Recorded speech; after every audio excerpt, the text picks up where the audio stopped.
Hello and welcome! Welcome to Drakenmemoria! For those of you wondering what this is, well, it's Dungeons and Dragons! Or more specifically, a group of people playing Dungeons and Dragons. And don't worry, the image is gonna turn into a person at one point during the session. So if all of this is not something you want to watch, well, if you're watching this on Twitch or YouTube, they give suggestions. So, pick one and we promise we won't let you know just how much we hate you. For everyone else who actually wants to be here, who actually wants to watch us turn something that is supposed to be serious and sometimes dire into a carnival's festival. Well, it's a pleasure to... Tonight's gonna be serious. Oh! It's gonna be super serious. Y'all bet. Never mind. Alright. Apparently my players are afraid of dying today. Alright, so like I was saying, if you want to watch us make fools of ourselves, well, it's a pleasure to have you with us. If you're new, welcome. If you're not new, if you're back from a previous session, welcome back. And that's about everything we can say before we start. Publicity-wise, if you like the thunderstorm in the background, ambient mixer. If you enjoy the battle map, it's Dungeon Alchemist, and the world map is WonderDraft. And just in case, if the stream suddenly interrupts, there currently is a little bit of a freezing rain storm outside. So there's a chance that power might fluctuate and stream might interrupt or end if they can't figure out how to bring back the power. Fortunately, where I'm living, because nearly 30 years ago, 25 years ago, yeah, 25 years ago, there was a very bad ice storm. Everything got reinforced, so hopefully nothing permanent will happen. We won't get ice storm, like hail falling like ice cubes? No, it's freezing. It's a freezing rain. Basically, the rain is liquid when it's falling, but the moment that it touches the ground or something, it will freeze. So it will accumulate really fast on things like power lines, trees, cars. It'll make road extremely slippery very fast. Yeah, we had one of those this winter. It was wild. Like we tried to walk to the store and it was hazardous. No, it's in 1998. It actually was a national emergency because you could count the quantity of ice that fell from the sky in inches. Oh shit! Dang. Yeah. Has its own name. It's crazy. Yeah. So, power out for nearly a month. I was in the most devastated triangle, they kept calling it, where we didn't have electricity for 3 weeks for us. The worst was an entire month and a week, I think. Yeah. Fun. Damn. And I kid you not, the first time I heard a tree buckle under the pressure of all the ice, I thought that a desk filled with dishes had just fallen over, and I was hearing all of those dishes breaking as they were hitting the ground. But no, it really was just a huge, just one arm of a tree, just one branch falling and hitting the ground. It made that much noise. It wasn't even near where I was living. It was probably easily 500 feet away, and it sounded just like it happened, just as if it had happened in my own house. That does look crazy. The trees are frozen. Yeah, absolutely, completely. If you ever are curious, Quebec, 1998, ice storm. You can see there are still images of this, and people died during this. Some people died frozen. Some people died. Yeah, no electricity for an entire It's month. crazy. Power line, they fell like dominoes. It's because when one pylon falls, because of the additional weight on the electricity cable, when they fall, they also pull on it. So the next one also falls, and the one after, Falls, and the one yeah, and it after, keeps going. until eventually one cable breaks, and so it stops there. But you have to put them all back up, and people didn't understand that when this electricity started coming back, to not just open everything in your house, because, and that is a science principle that anyone who has worked with metal know, hot metal conduct electricity more than cold metal. So the cable supplying electricity needed to warm up before they could once again go at their maximum capacity. But people didn't understand this. So the breakers kept bursting. yeah. Fun time. Yeah, I'm watching this guy's video. It's like 4 hours ago he posted it. That looks crazy. In Montreal. Yeah. But yeah, right now there's one, but this is nothing compared to the one in 1998. This is still very beautiful, very fun. Although I did see the most incredible full moon during that month that I had ever seen in my entire life. Since everywhere there was ice, it reflected the moonlight as if it was a mirror, and there were no clouds in the sky. It felt like end of the day level of light. Incredible. That's amazing. Yes. All right. So enough about the weather. Let's get back into the game. What happened I last can now episode? legally drink. Sorry. Keep going. I was That's reading okay. the Yeah, thing. and I know. I read it also. Do you really think I missed it? All right. So, what happened last episode? All right. The party continued on its way, hoping to reach the next settlement on their journey. Hoping to reach it as quickly as possible. Unfortunately, a sudden snowstorm bogged down the entire progress, giving our adventurers some time to reflect on their progress both as person and as a group of adventurers, leading to what was probably one of the most roleplay heavy game we've ever had. One party member, specifically, had a little more than the others to get off their chests. We won't name him. We usually don't name him for anything. Well, you just gave Because them it's a funny pronoun, that he forgot. So I don't even know. So, time moved on. The storm died out. The night replaced the day, and everyone went to sleep. And this is mostly where we are. Barely 24 hours later.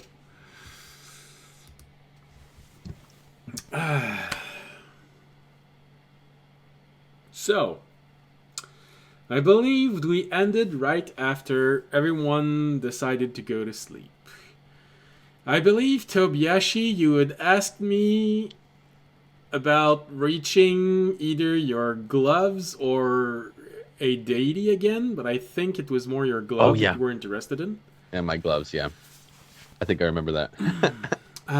But you also mentioned that you said you wanted to reach out to your gloves, or that person you saw in the very first dream of this campaign, the person around the campfire. Yeah.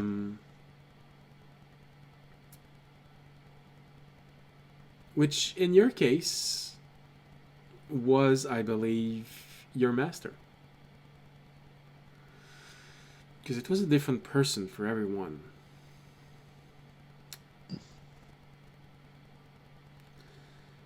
Alright. So, Tobiyashi. I'll have you make a wisdom roll. Because you're meditating. You're trying to reach out.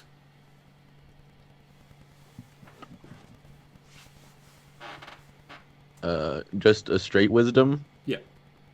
Okay.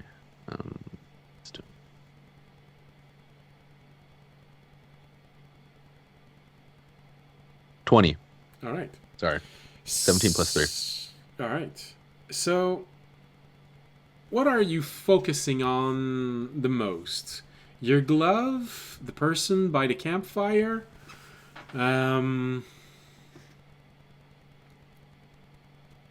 would think about my gloves for a little while I'm meditating on them. But then I'd want to get somewhere warm. So mainly on getting to that campfire that was in the beginning and that person that was sitting there. Okay. So... Probably because you are a bit of a jittery person, so you might have a little bit of trouble keeping focus for long periods of time. So you start out thinking about your glove and everything that you've went through with them and the fact that, yeah, they do feel like they have a personality. And when you think about it, audience keep talking about the little dragon inside of him that's there because of because of his armor, because of the dream he has. Fisher literally has one that keeps talking to him, or so he says. It's a big reveal. It's all in his head. It's all in his head. You're not too sure about Jorg. Apparently, his dog is part of the effect of this, so Which is weird. maybe his object does have some sort of consciousness that is, for now, maybe very small, or maybe just not able to power itself fully. Still don't know what Jorgs is. No. No one knows. No, What, his artifact is? yes. Yeah, we do. Do I? Yeah. Well, Sorry, we do. Okay. I don't think I've ever asked him. well, you probably haven't seen him Use it? since he He's- got a dog. Because it did feel like he tied a pendant to his staff, and the moment he started summoning the dog, you haven't seen the pendant on his staff. So Okay. either the pendant is the dog, or something else happened and the pendant fused with him, and he can summon the dog as a side effect. You're not sure. Okay. You've never heard about Tobiyashi, about Remy. Remy. Yeah, you've never heard about Tobiyashi. You've never heard about Remy talking to his own object, although that would be very hard for him. So why not? You try to focus on this, thinking that, maybe my gloves will want to talk to me. But as you kept hearing the wind outside, every time you took a peek, you saw the snow. Started to wonder, what's happening where it's a bit warmer. Then remembering what happened during the day when something grabbed you from under the snow and dragged you for a good 500 feet away. Then you realize that it was Cuddles who did this. The desire to get out of there, go back to a place where it's more comfortable, to a moment in time where you hadn't suffered as much, takes you back to that moment in front of the campfire where you had that very first dream, where an entity told you that you needed to keep on going, that you needed to find friends and grow stronger. You remember the warning, or help, you're not sure, that he was given, that the person with the black cloak could help you, but you always needed to be wary of him because he could only be found in the shadow of the hunter.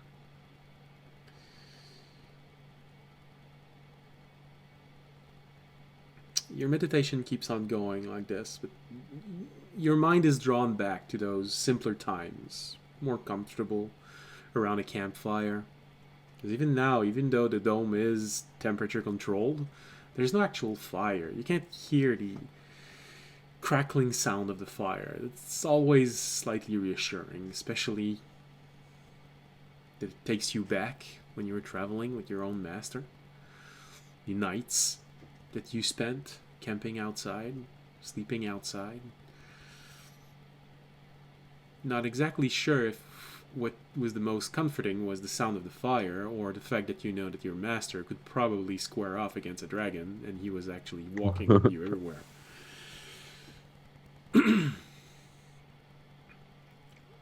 You think so much about these moments, about this campfire, that you don't even realize at one point that the dome is gone and there's actually grass under you.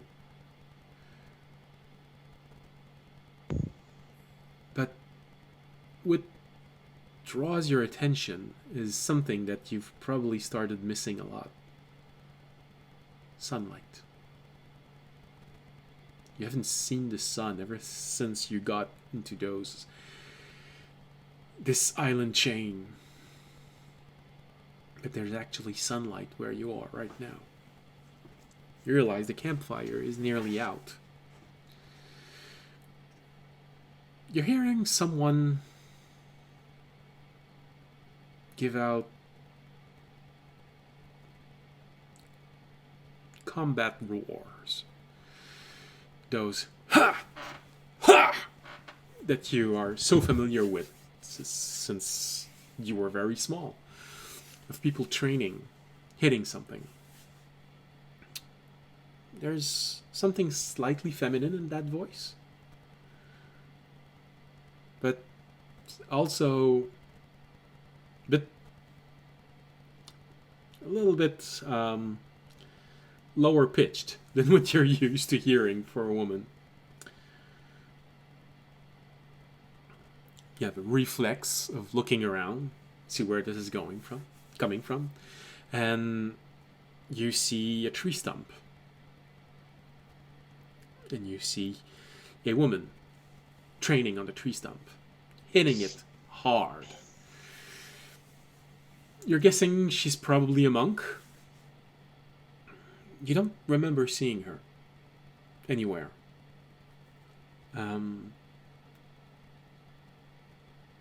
Her skin is a bit greenish. So from the back, you're not sure. Might be orcish, might be half-orc. She's got long brown hair, dark brown hair, nearly black. Tied up on the back, reaching nearly waist length. She seems to be very focused on training, on hitting that stump. And from what you can tell, she hits a little bit harder than you. Because she is slowly damaging that stump that is easily 3 feet wide.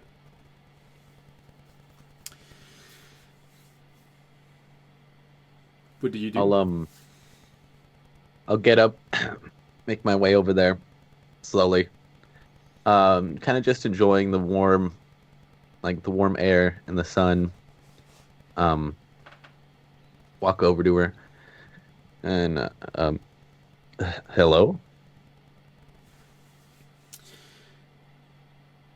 You perceive a moment of hesitation. She doesn't even look in your direction, but she gives a very strong kick, a backward kick. And the tree stump is severely damaged by that blow. To the point where it's impressive. I mean, you've tried hitting tree stumps that hard, and the only thing you got was either a sprained something in your leg or literally a broken foot. Which you needed priest to heal. After that kick, she takes a moment. You just hear her go.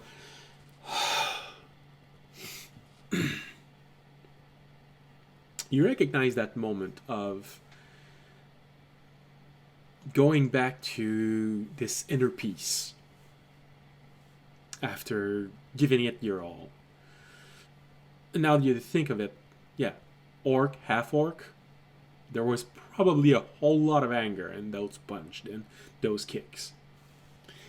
She turns around, and now you can see her better.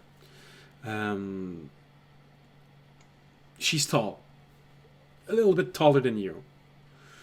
She's half orc, although you'd maybe estimate probably more a third orc, because things are a little bit more human the way that she's doing things.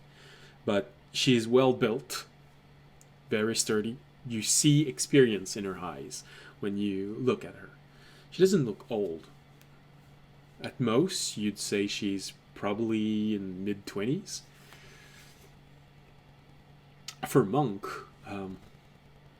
she's probably at the peak of her physical health, physical prowess.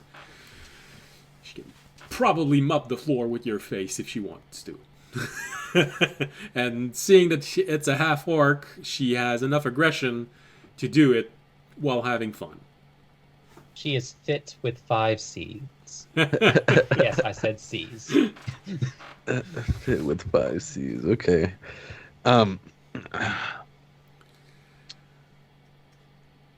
That's a nice kick you have there. Yes, well, I still can't do as good as my uncle.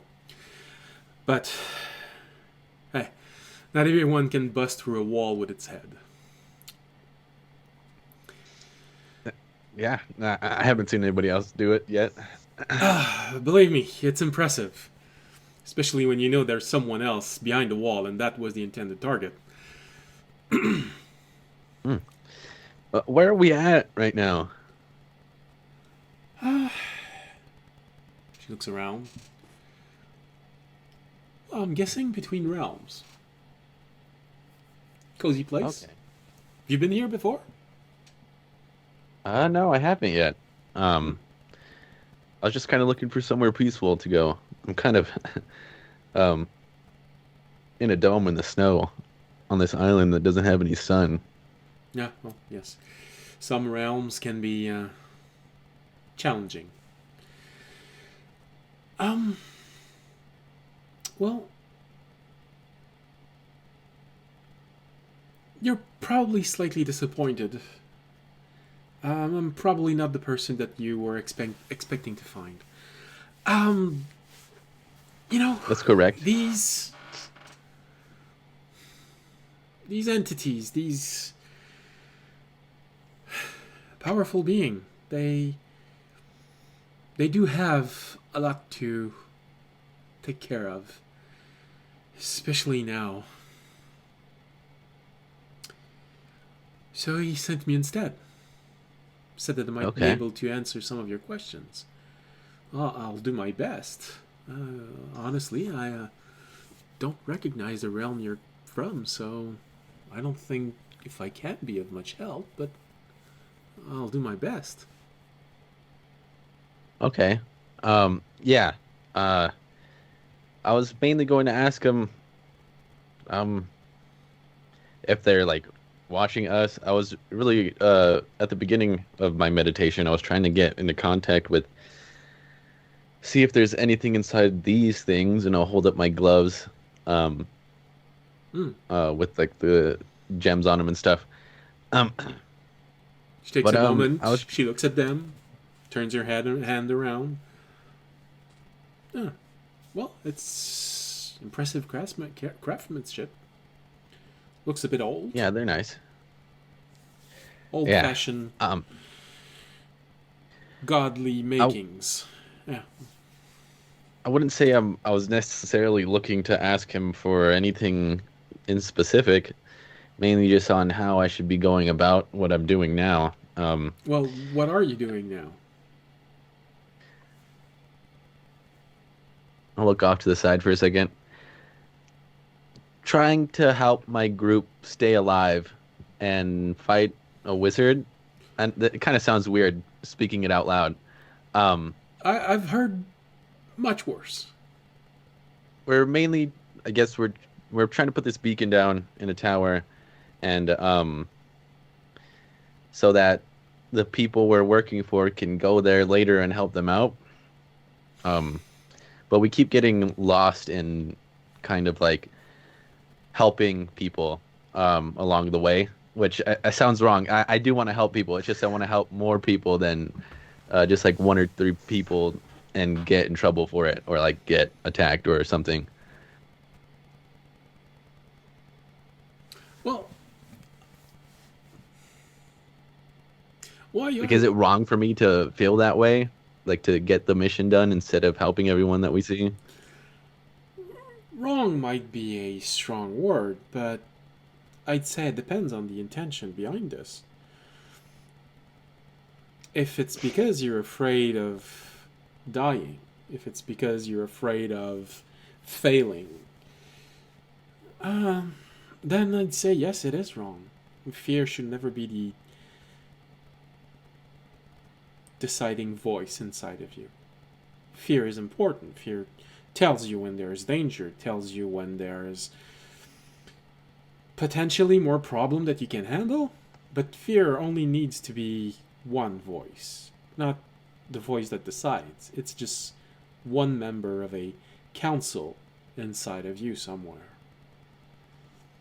So if you're listening to fear more than the other voices, then that is wrong. Okay. We're also trying to stop something bigger from happening. We had these visions or whatnot about us indirectly hurting people because of how we've been acting or going about it, but I always seem to fall back into that same thing of doing what I've always done. And I'm trying to figure out how to get away from that. I always end up jumping in like head first, like if I wanted to make it go through a wall. Well, it's not always possible to avoid bad things. I do have a little bit of experience with someone who could actually perceive the future. Unfortunately, he could only perceive things which had become unavoidable. For that reason, many hated him. They thought he was a bad omen. But it also gave him so much strength. Always trying to avoid them, always trying to protect others.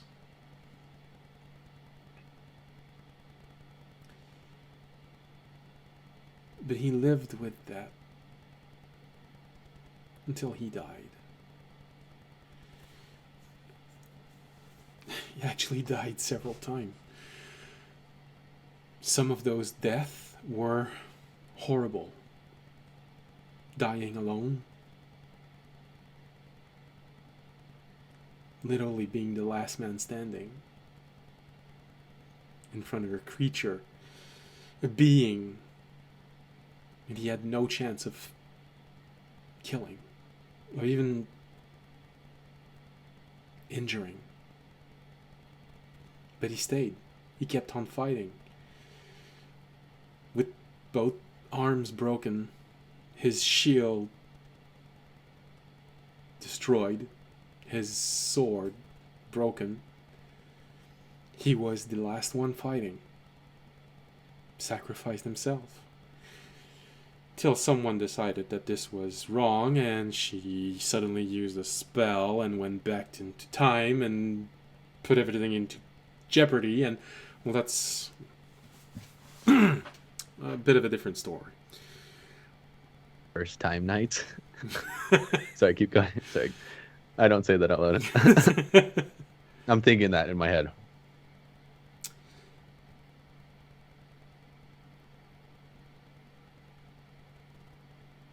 Living with the consequences of your action is hard. Sometimes bad things will happen even though you do not wish them to happen.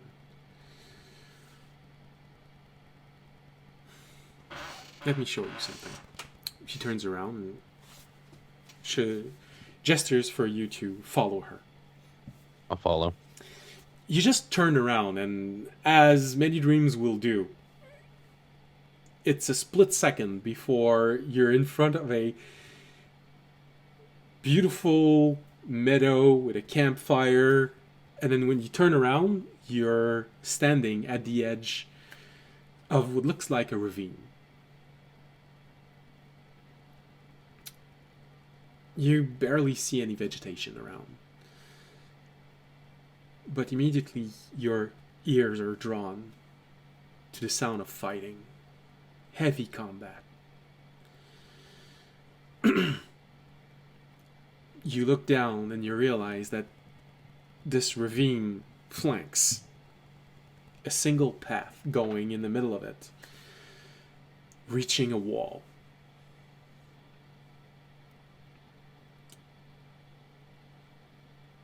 There are thousands of people waiting in lines. 2 by 2, the bridge is just not large enough. When you follow this line of people, you realize that it's leading to a single person holding down the line, fighting with everything he has.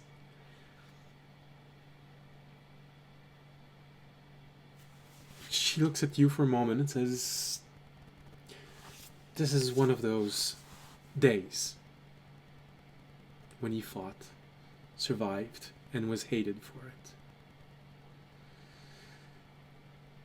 This line, he will hold it for 8 hours, the only warrior in front of the gate. Because everyone else inside is too afraid to fight. They've already given up. His friends are 5 miles in that direction." She points very far away where you can see just a little bit of forest. They're trying to save the city, trying to get to a magical object.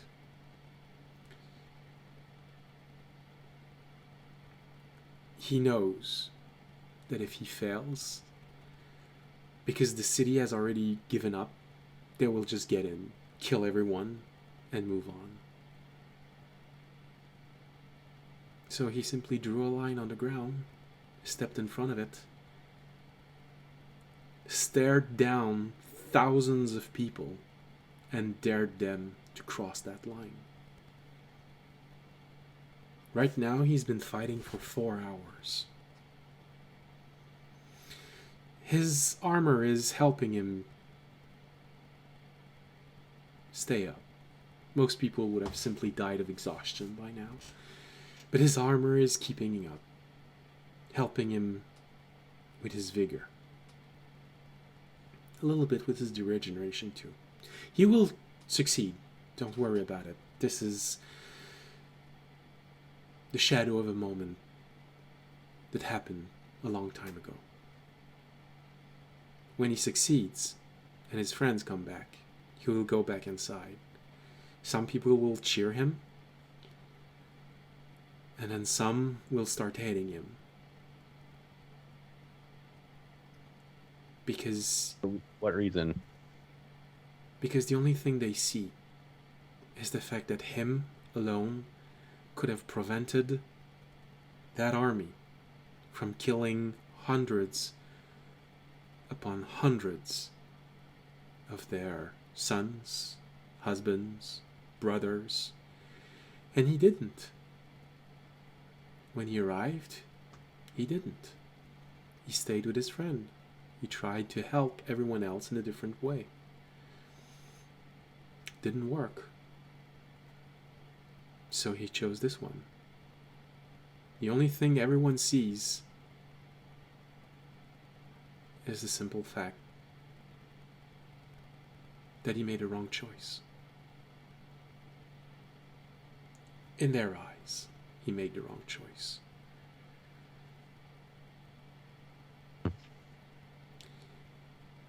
You'll encounter people like this. You will be that person in your life, at least once. Especially if you're trying to do great things.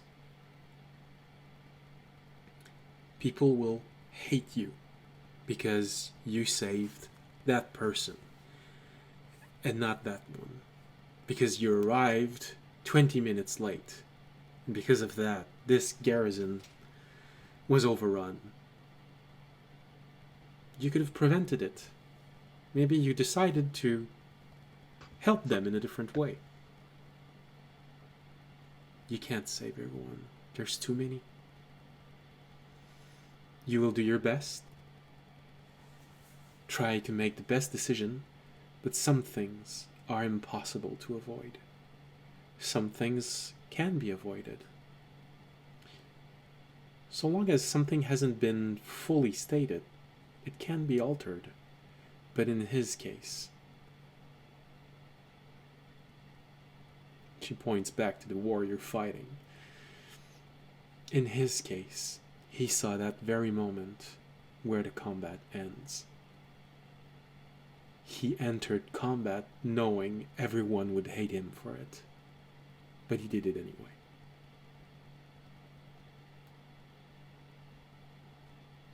What's his name? I don't think you can pronounce it in your language. But maybe you could look up in a book when you come back home. Okay. When she turns around, you catch a glimpse of something tattooed on her shoulder.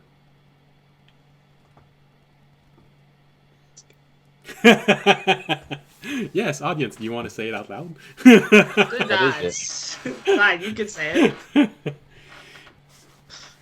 I just don't know how the Nazis make it into this world's lore. I mean, On her left shoulder, you catch a glimpse for a brief moment of the mask of a raccoon.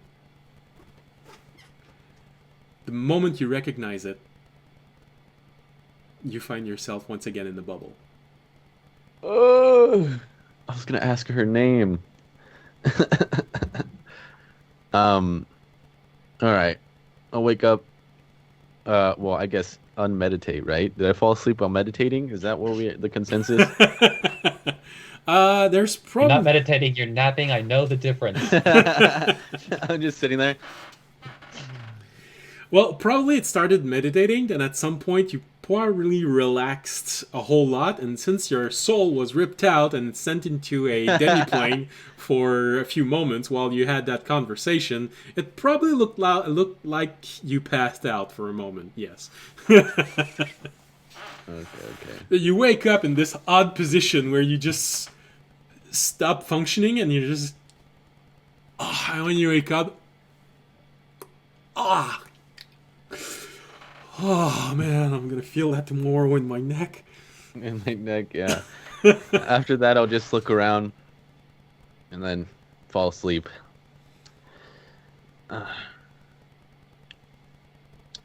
Wait for morning to come.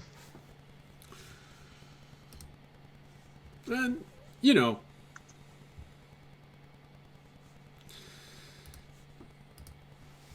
as you fall asleep, you sort of think about one thing. There's one party member in the group that probably could help you a little bit when it comes to talking to powerful entities. You just had a long conversation with him. That guy. Yeah, Yeah, okay. Could be All worth right. talking to him again in the morning. sharing stuff, you know. I actually didn't know that Fisher had this power. That's what I'm Curious to see saying. him use it.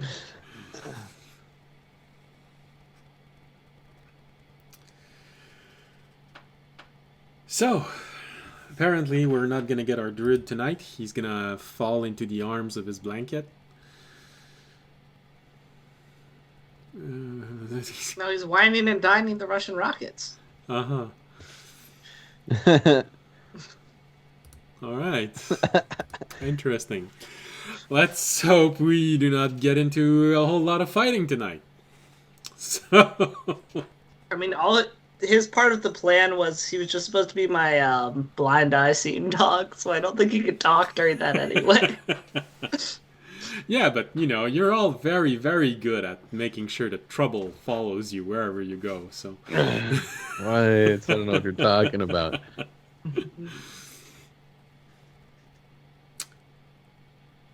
For the rest of the night, nothing that catches your attention really happens. No more special dreams, no more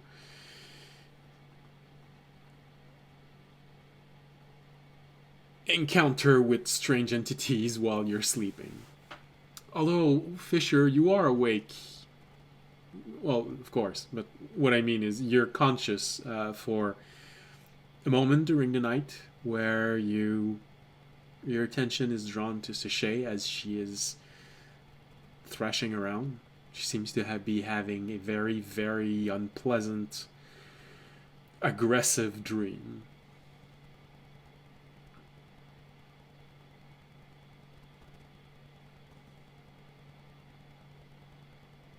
Do you do something, or do you just watch her until she wakes up?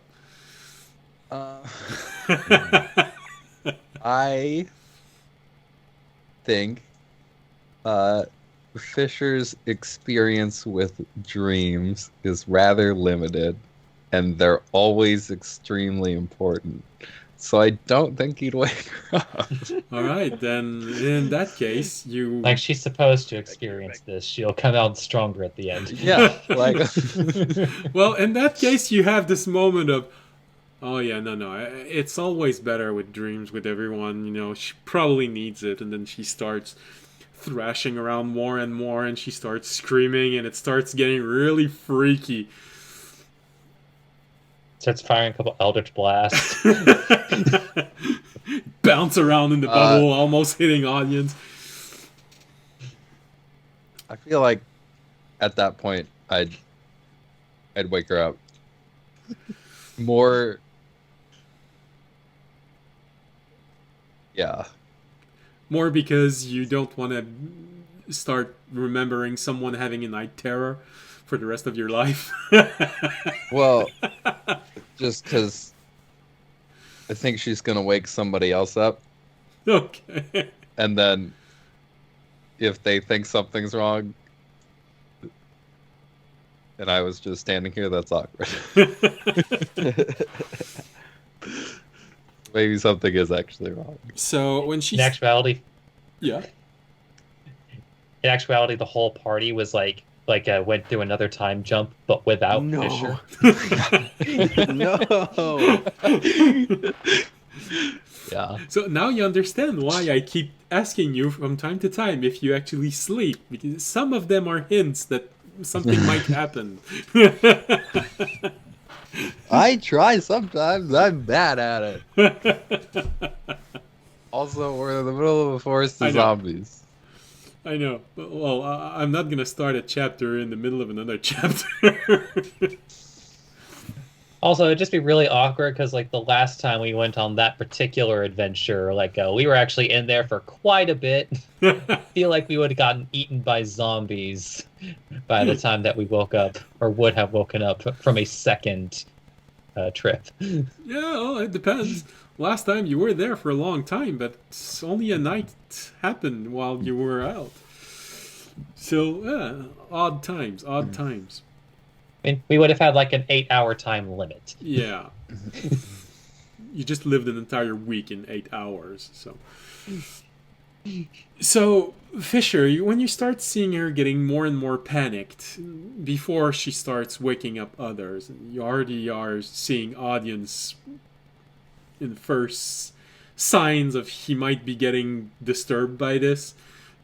You're wondering if Remy is not faking sleeping right now because he'd usually hear that with his stupidly high passive perception. Tobiyashi is just drooling, sitting cross-legged right now, so he's...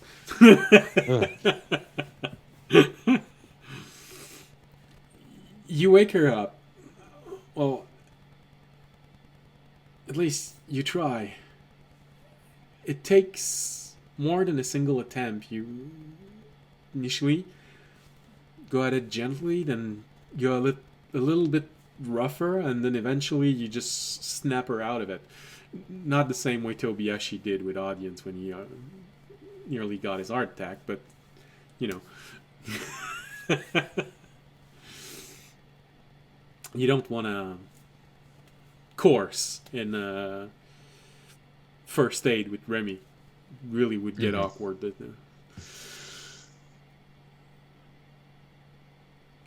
When she wakes up, she has this reflex movement of shielding her eyes, and there's probably a moment where if you had guts, your guts would fall deeper in your stomach, because when she protects herself with both hands opened in your direction, and you have this moment of, oh shit, is she gonna fire? But nothing comes out of her hands. Sorry, was I not supposed to wake you up? Dreams seem to be important a lot of the time. She takes a moment, she looks around. She looks in her hands. She sees Cuddles. I'm sorry. Did I wake anyone up? Probably. I'm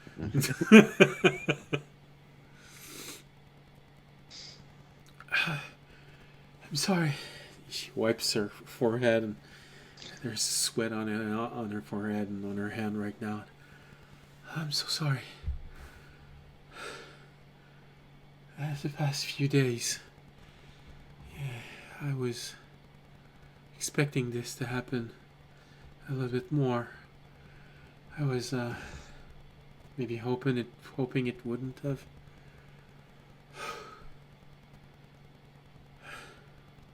What do you mean? Well, it's what I said about those who I'm hearing something in the microphone. I don't know. Oh, was it me? I don't know, some sort of static, as if it was rubbing on something. Yes. That. My microphone's It's turned off, Fisher's. so it can't be me. Okay. Well, anyways. We good now? Right now we are. Okay. You're in again.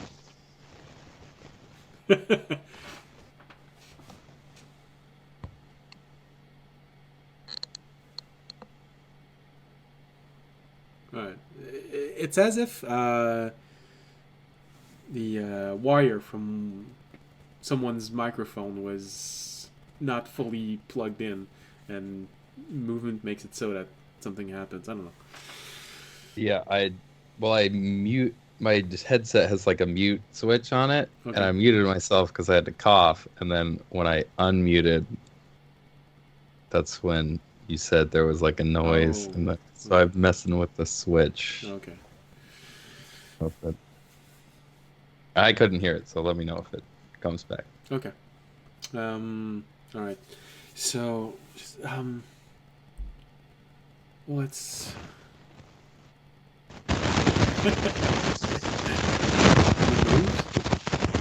Am I the only one who hears this? No, I'm hearing it. Okay.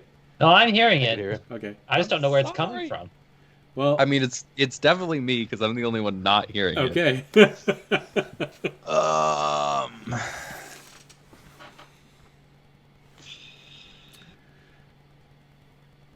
Let me. All right.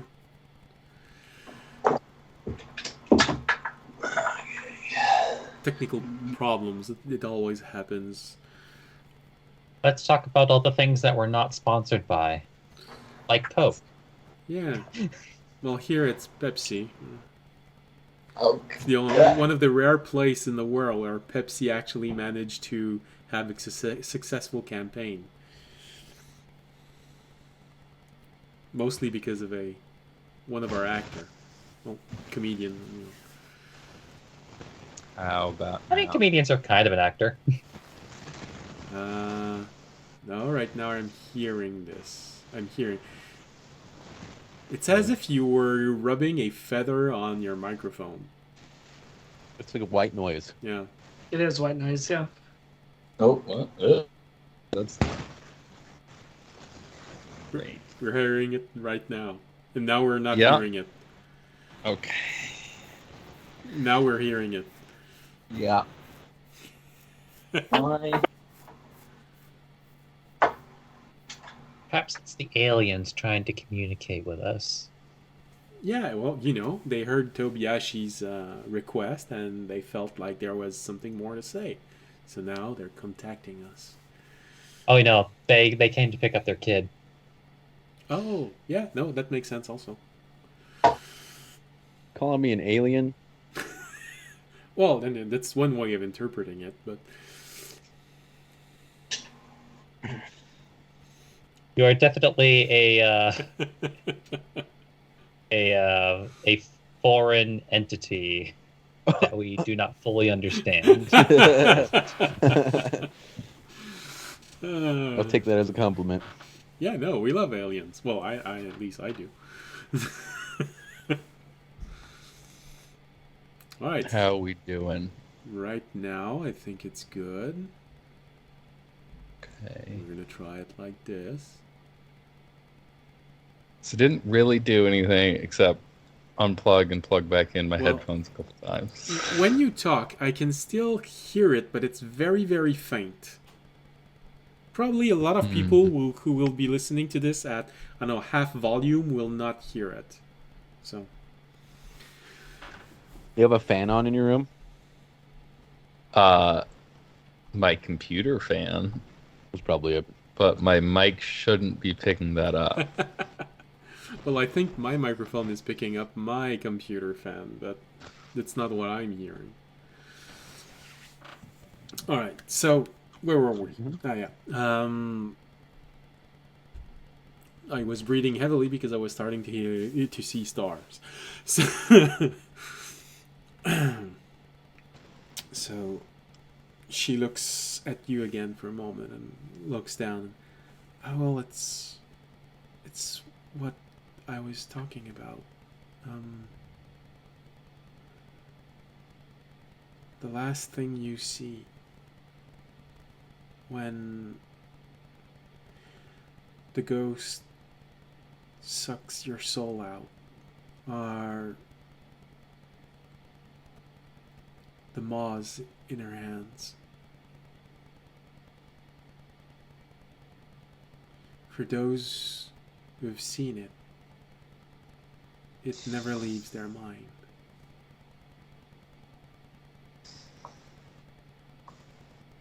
But that is a better fate than forever walking between realms.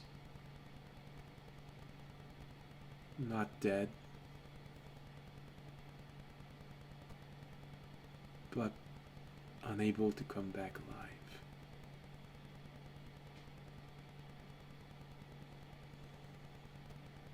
But now that I can see, it only happens when I sleep.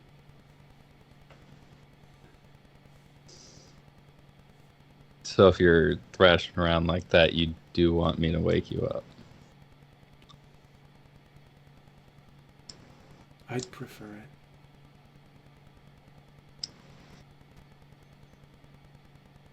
All right. I can do that. Thank you.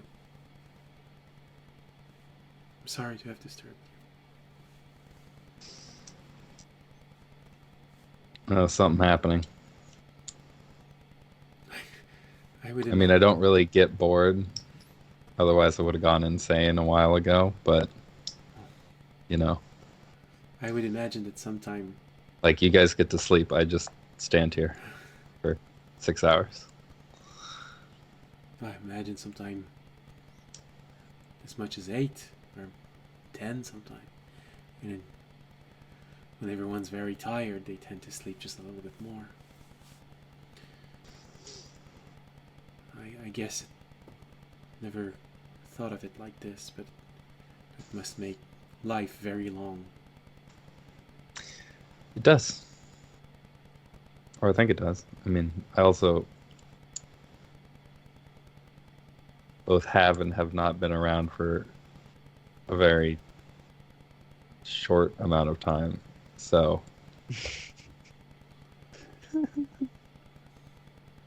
Well, I don't know. My experience with time is weird. So gives you a lot of time to think. yeah. And from what I understand, you have someone to talk to. Well, That doesn't help. I've also heard that. That doesn't help.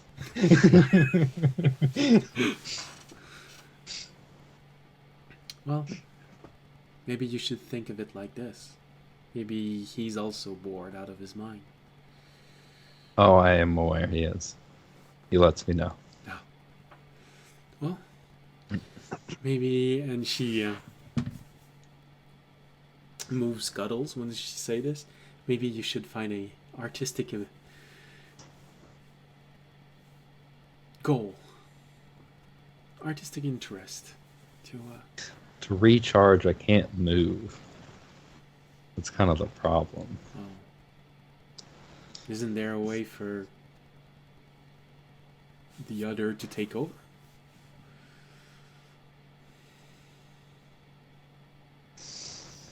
I only like to do that when he's on good behavior. Oh, I don't like relinquishing control of my body, well, at least on purpose. I had to fight hard enough to gain it. I don't really like giving it up. maybe you shouldn't think of it as giving it up, but more as sharing something that helps you. Maybe it's going to help him also.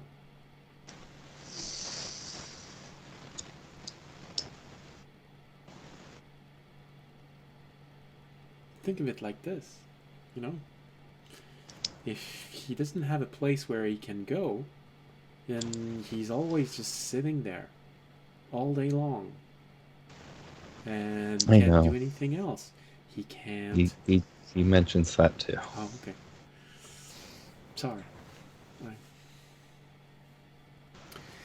I think I mentioned it to him at one point, but then I forgot about it. Maybe that's why he's not liking this so much. Meanwhile, Maybe. in your mind, Fisher, you just hear Tarana just keep going and reminding you of stuff he said. And see, she gets it. It's not that hard. Well, And she just Yeah. keeps speaking in that soft voice while he's just screaming in your mind. maybe I'll let him have some fun if he is nicer. Oh well. Maybe he will now that he knows that you might be honest about this. Try not to forget about it. It's hard being forgotten. Is it being dishonest if you are not aware that you're being dishonest because you forgot.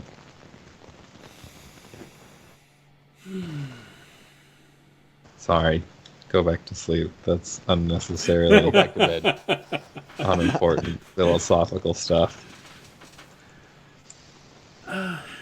Well, I'll make a compromise with you on this. I'll go back to sleep, but I'll think about it and I'll give you an answer when I have a really good one. All right, sounds good. Well, good night. And good night. You hear this response inside of you. None of your friends have ever told me good night. You get the feeling that he's honestly shocked. Do you want them to? Well, not like that. I mean, it's not the same thing when it's forced. If you have to ask people about it, it's the same thing as someone asking, "Oh, maybe you could give me something for my birthday. It's tomorrow."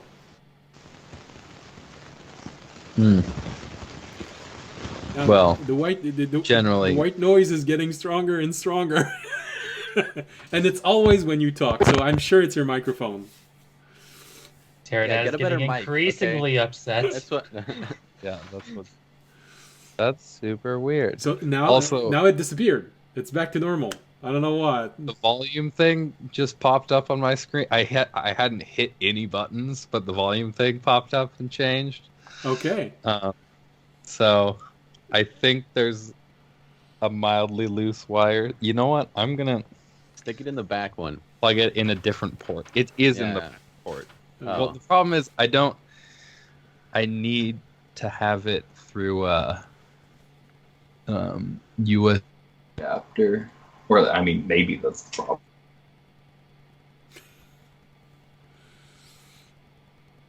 Like a sound interface? Well, I don't know. Now we're not hearing anything. He just shut Maybe. Can you guys hear me right now? Yes, but Yeah. with echo. So Presently. it's probably your computer's microphone. Yeah, it's my webcam mic. I could use that, but that probably isn't going to sound great. I mean, there's no white noise. Well, besides the noise coming out of your mouth, but Wow. Feel like he just Too stunned to speak. There it is. That was a good one. That was actually a good one. feels like this is something that Terranad would say.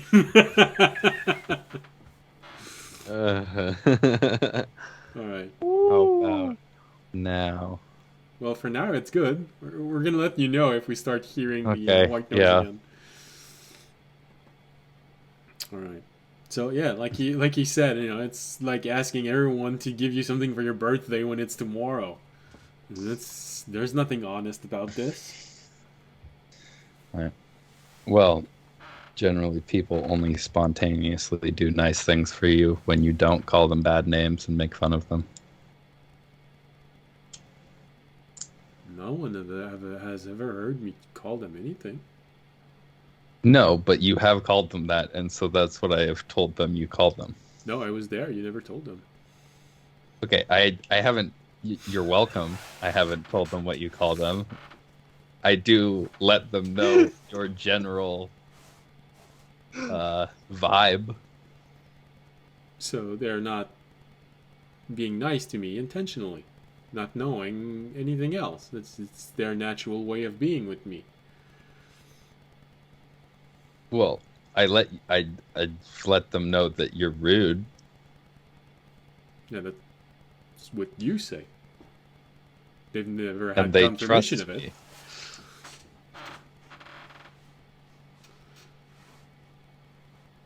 I mean, hey, if it's the image you always want to give everyone about me, far be it from me I'd from. love to give them a different image. And then just do. However, I'm not going to lie to them.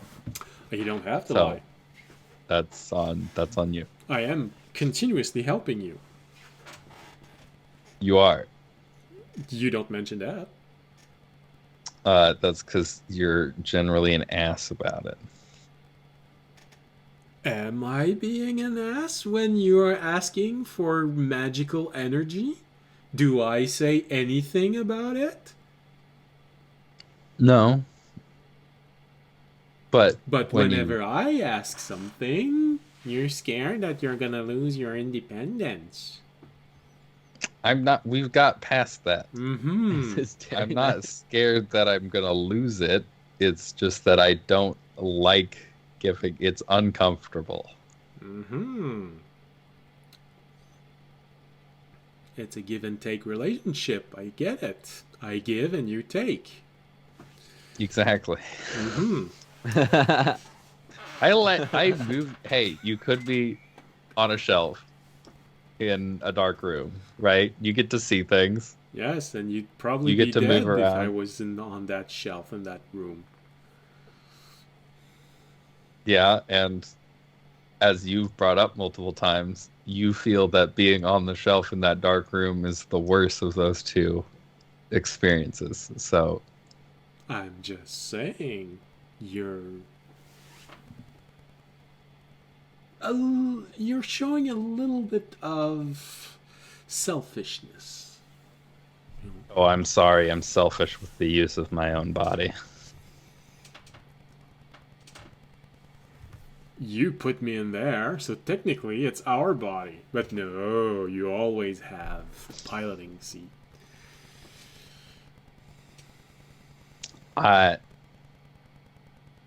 Your body is a little ball. No, I'm a source of energy. I am a brain, I think. Like most of you. Mm-hmm. All right. You be nicer, and I'll let you out sometimes.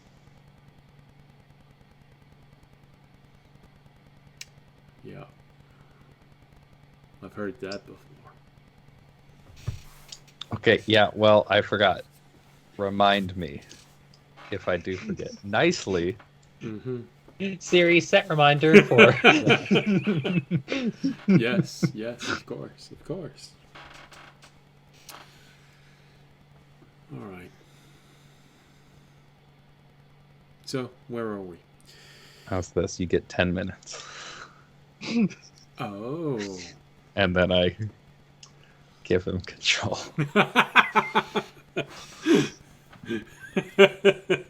For 10 minutes. Remy, you've been awake all along, and you take a peek, and you see Fisher get up and whee go playing outside of the dome.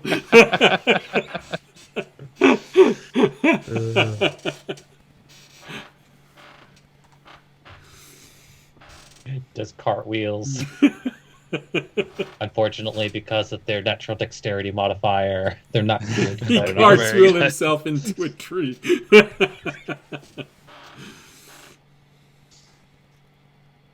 All right. So, 10-minute goes by. Yeah, that's a 4 on that acrobatics check. He doesn't even get to do the cartwheel. He just turns around and bam, inside About the what it tree. would look like if I tried to do a cartwheel.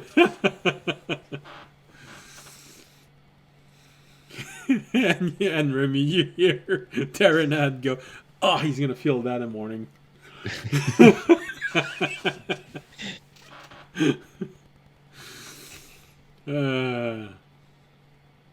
So the moment passes, and he has a little bit of playtime, trying to do his best to do artistic stuff in the snow. Although with a roll like this, you're not sure what he's actually trying to draw. What it's supposed to be. Yeah, it's a shape.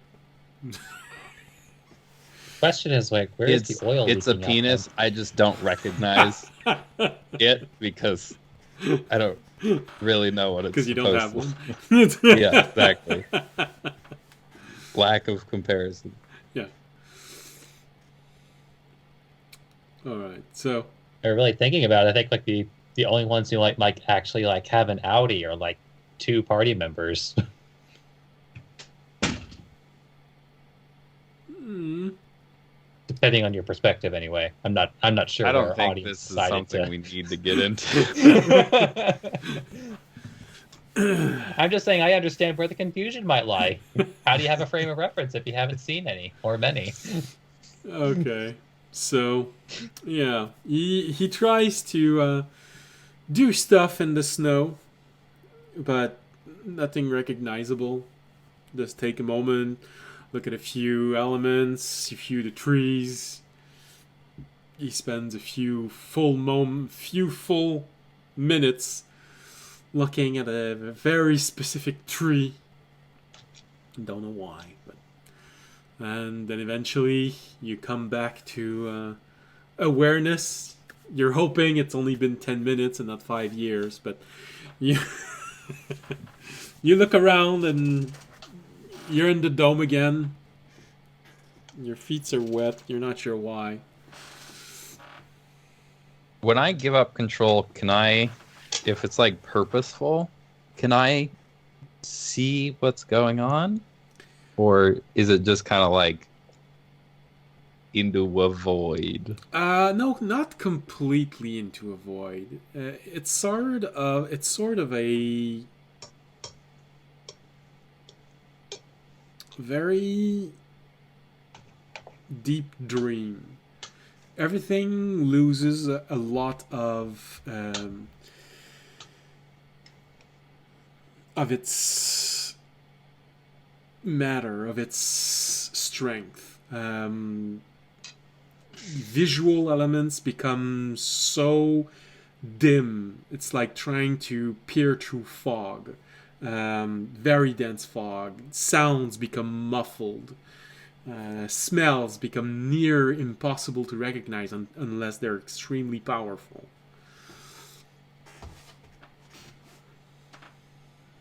It's like you're just floating into cotton balls. Transparent cotton balls. Mm-hmm. So you'd have a hard time being sure of what happened. You just know that he didn't stop and smell the butt of anyone because that smell would have gone through most likely. Okay.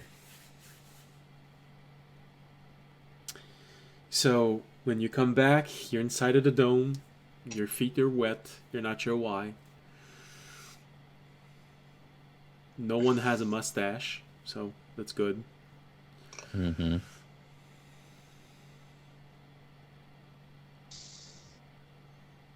And the rest of the night goes on. There you go.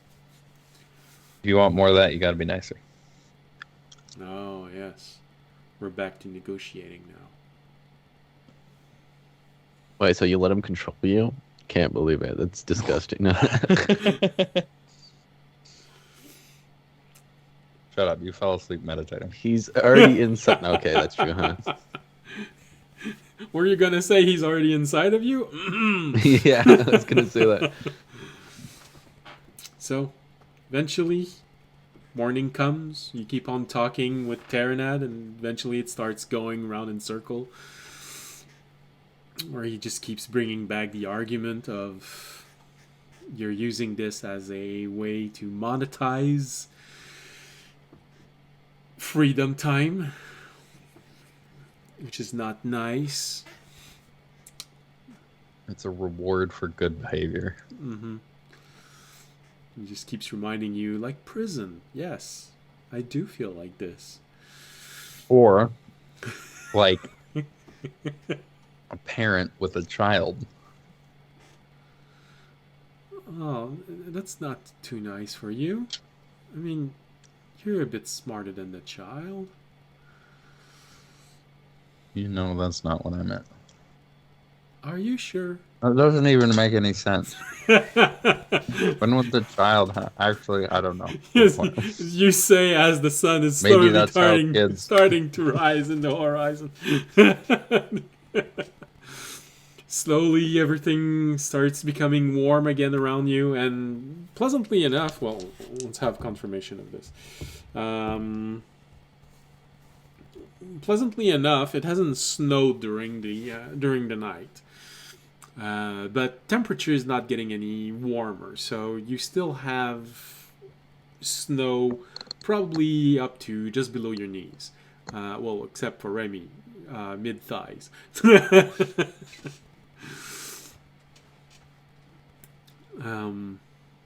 But eventually, morning comes. You all wake up. Tobiashi pondering stuff.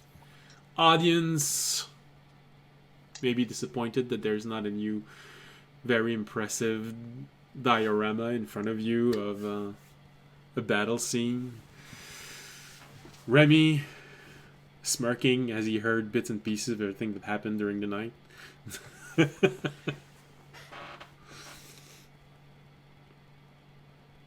But morning is there.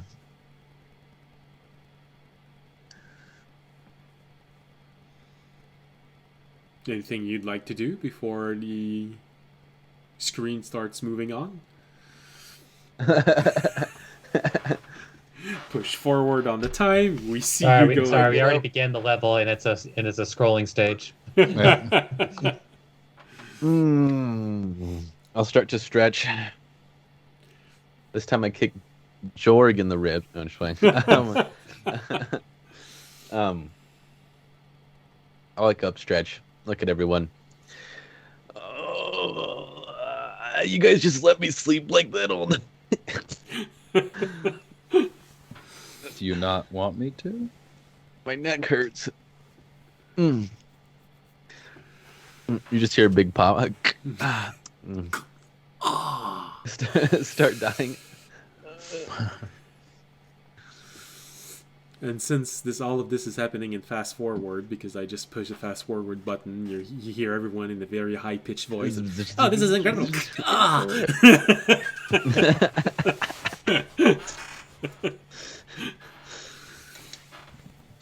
All right, fast forwarding. All right, so Jorg serves Goodberry to everyone that he did not forget to conjure before going to sleep. But you notice in his eyes that he's probably going to have a little bit of trouble today because he started cuddling his blanket again. He stole it during the night, Fisher, because you'd forgotten to give him back to him, and now he's dissociating again. Yeah, I was wearing it like a cape. Yeah, but he I cuddles thought it. it matched my hat. He cuddles. You get the feeling that he might actually build a puppet for himself. Also, another cuddles, just one that doesn't move.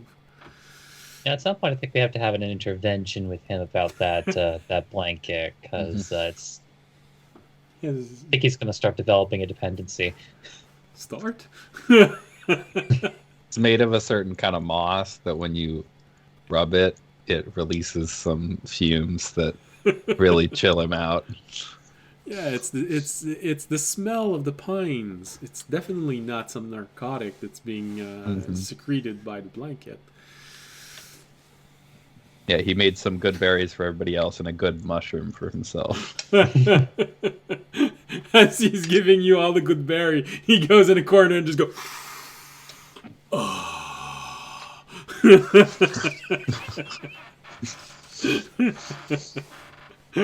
As long as he can turn into a dog later.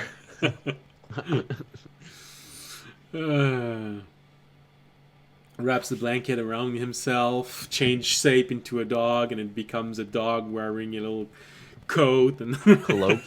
The dog has the cloak. All right, so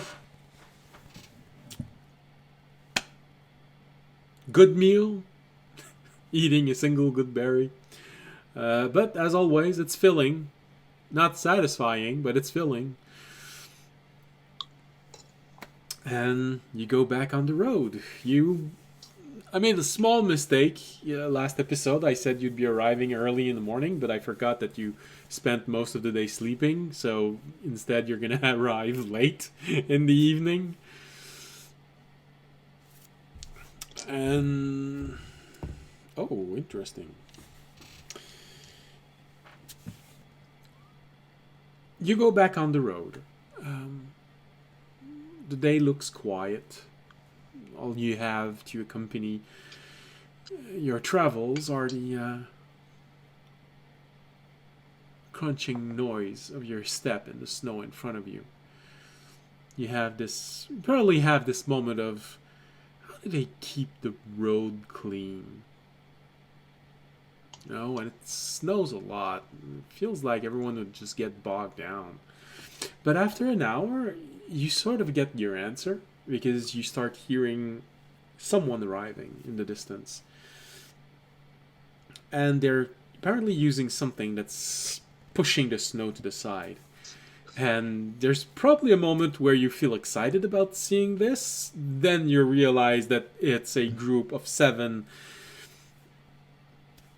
Mill-E's moving forward on the road, pushing the snow to each side. How do you react to this group of 7 Mill-E's walking in your direction? How far away are Hide. they? And have they seen us? They don't show signs of having seen you. When you realize what they're doing, because you see a little bit of the snow going up in the air, you're maybe 700 feet away.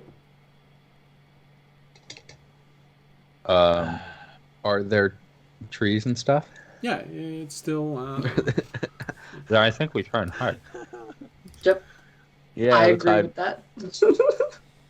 That would make like cuddles and just hide under the snow. I'll pop up out of it. Try and drag them. So... little stealth roll. If you all want to hide. Yep. I'll... Natural 20 him. Oh. Plus 6, so 26. Nice. You're not the one I'm worried about, though. Shut up. You're gonna fix it. Hey, I'm just putting our thing up a little bit. 15. Okay. Jorg wants to know if you want him to help your hiding effort. That's probably a good idea. Okay. That's a 16. All right. Well, then in that case, I didn't take a look if Or, he I got- actually prepared. Has it prepared? I'll laugh if he didn't. Oh, I think he does. I'll open the NDB on it. If he doesn't, I feel okay since we saw them, I think, soon enough. He doesn't have to use it. So does he or doesn't he? Better safe than sorry. Yeah, better safe than Oh. sorry. If he has it, I just think we'll be okay if he does. Mhm. All right. Let's see. What spell did he prepare?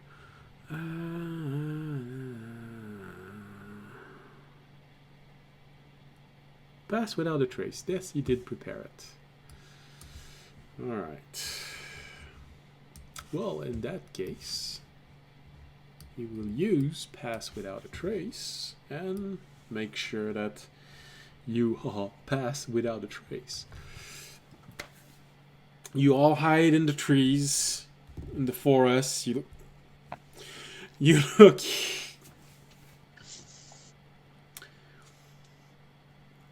You look at all of them as they're approaching, moving slowly, pushing the snow on each side.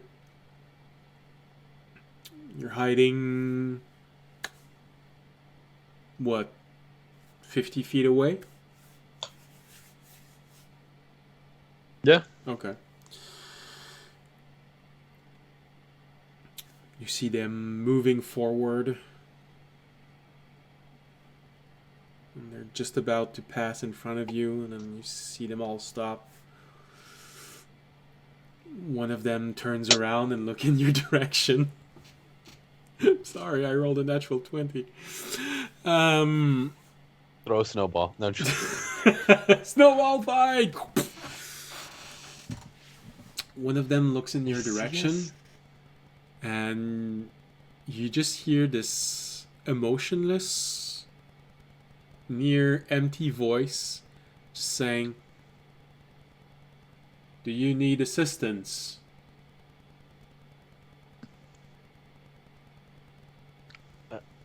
No. No. we're fine.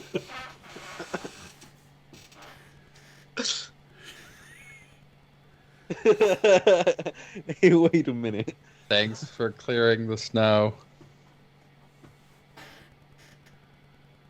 You can go back to the road once we have passed.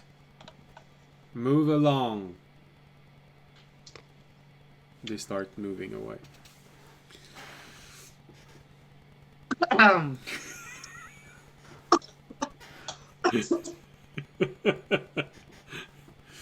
Sorry. I don't know if it was, but I feel like that was my fault.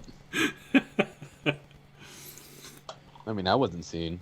Anyways. Well, you're not sure who it was, but for some reason you feel like there was a god somewhere sitting at a table that rolled really high. We all have an out-of-body metagame experience real quick. All right. Well, I guess they didn't care, so we can just continue. Well, It's Probably probably a used to. good thing we were pretty far away. that's what I Maybe was about to say. They didn't see everyone. They noticed the presence of your group, but they didn't. They couldn't catch any details. So They're probably used to people hiding when they come by. Do you Mhm. need assistance or just like hiding behind a tree? well, No. Fine. Fine. well, they were pushing the snow out of the way, so you could have been a crashed cart.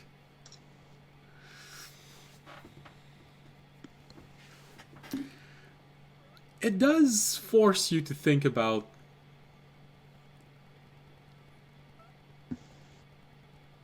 what they really are. I mean, they act all powerful and mighty, and they terrorize everyone, but what you just saw was a display of lifeless machines just doing what they were told to do.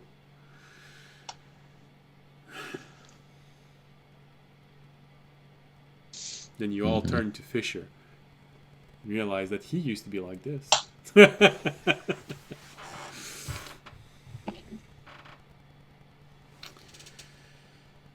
I never pushed snow. You don't remember. You don't know. Shut up. Not with those weak ass arms, you didn't. I'm sorry. Excuse you. All right. So, So it looks like there's going to be a fight after all. fist fight. Yeah. Involving not the monk. Yeah, it's totally fine. So- You want to get in on this? All right, I'll get in on it. I don't think we're actually fighting. No, we're not. Damn. Could have been funny, but all right. So you go back on the road, looking at each other with a jolly grin on your face, and haha, nice joke. Just a harder punch than it looks. Enough to be. Yeah, we do like the playful shoulder punch thing, but like actually try. Like in the ribs. My rib popped up. Oh, shit. Oh, I'm sorry. Was that your jaw? My Yeah. lord. It's from both sides. It's just like audience punches me in the face, and Fisher hits me in the ribs. Just does like a quick circle. Now Tobiashi is left wondering, why am I the one who's getting punched?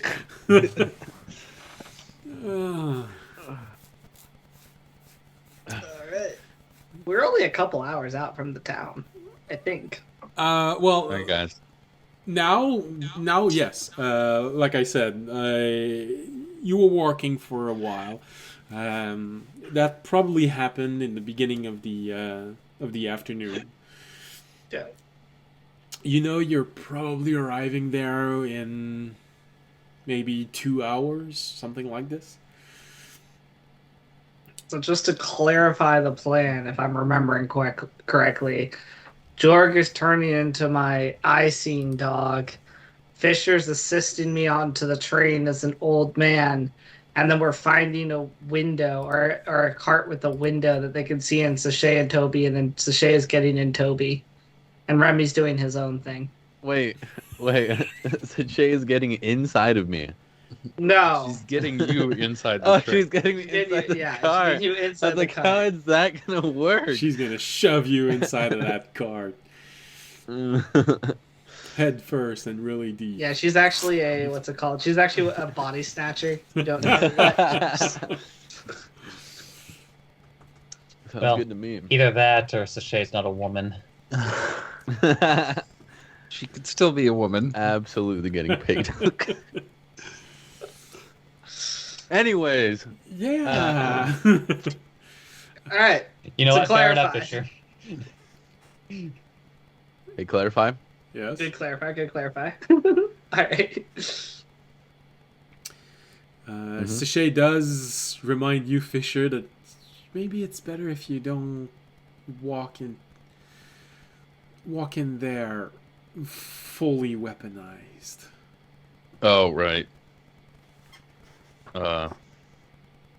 Yeah, we did this.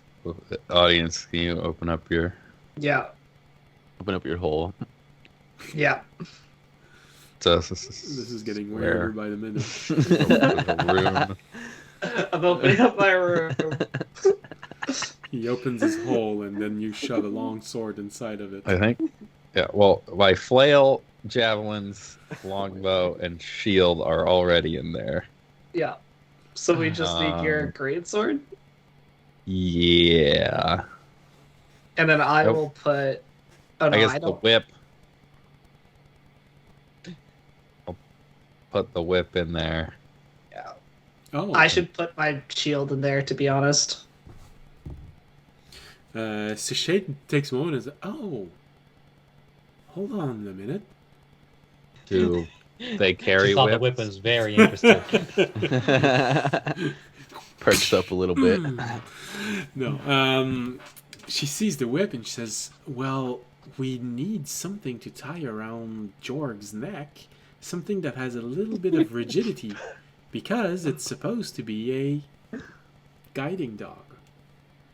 If he stops, Audion needs to know that he needs to stop." I guess we don't have. Yeah. I guess. I mean, I have work. rope. No rope. The rope. Well, I mean, Well, in yeah, fairness, but- like, you know, the party isn't like walking The around rope. with like a leash just ready to go. No, I do have a rope. I do have a rope though. You could use some of my silk. Audience, what's this? Don't worry about it. What's in here? Ignore the handcuffs and okay. Wait, why there's are they another fit room? your specifications?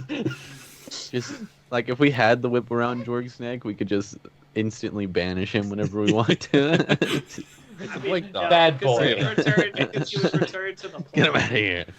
The plane. No. Yeah, but if we use a rope, then we don't have an excuse to have the whip in case stuff goes sideways. Yeah, but That's true, that's and true. Anyway, the rope is too soft. Big. He's a guiding dog, so if he stops, it's supposed to give you the signal to stop.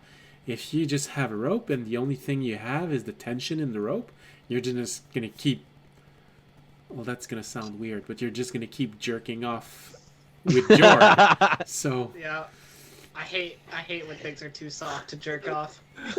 And save. Clip. both Remy and Zachary have saved this moment. Okay, so I'll just put my big sword in Audience's hole, and then we keep the whip. All right. Well, That's good. I also need a stick. Do we have a stick? I can just pick up a stick to like tap the ground, right? well I think if you Jorg have has multiple sticks. yeah.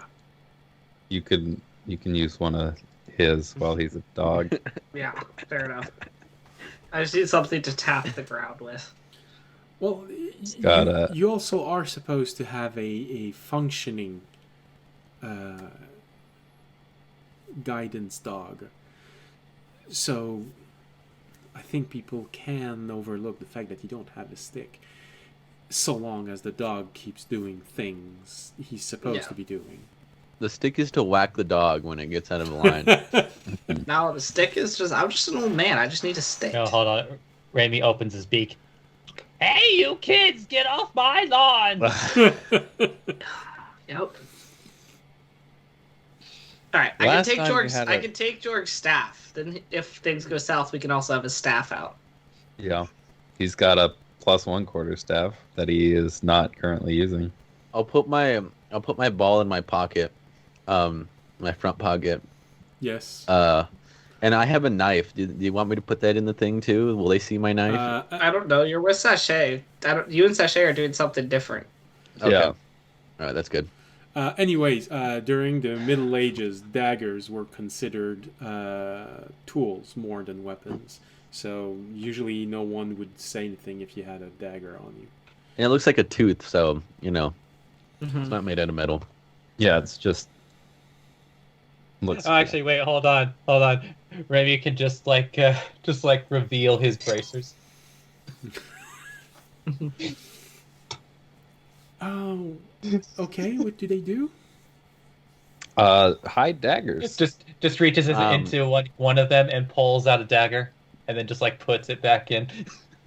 They explode How many do everywhere. you have in there? Too many. It shoots all- jelly too. Really? Hmm? Why? Don't ask me. It was used Oh, on that's me right. before. Tobiyashi was there for the jelly. Wait. It got exploded on me. Yeah, I was like, oh yeah, that's right. He was the one that took that. Jelly. We'll never get to the bottom of the mystery that is Rami. And garden gnomes. Yeah. That's a given. All right. Well, I think we're good to get on the train. Yes. We'll wait Get here on the for the train to come by. Come on, Tobiyashi. Just make sure that we are in sight of the train as he comes by. Make sure that I can recognize which window you are behind. I don't know. Put something on the window. Open the window. Okay. We'll make it recognizable. All right. Mm-hmm. Well, hopefully, I see you in a few hours. Hopefully. Good luck, Toby, Sachet. Oh, when we get back together, I had a dream about the raccoon god, and then I'll start walking away. What? Okay. Well, we're leaving. Bye, Toby. I guess we'll talk about it on the train. Yeah. We'll have time. Yeah.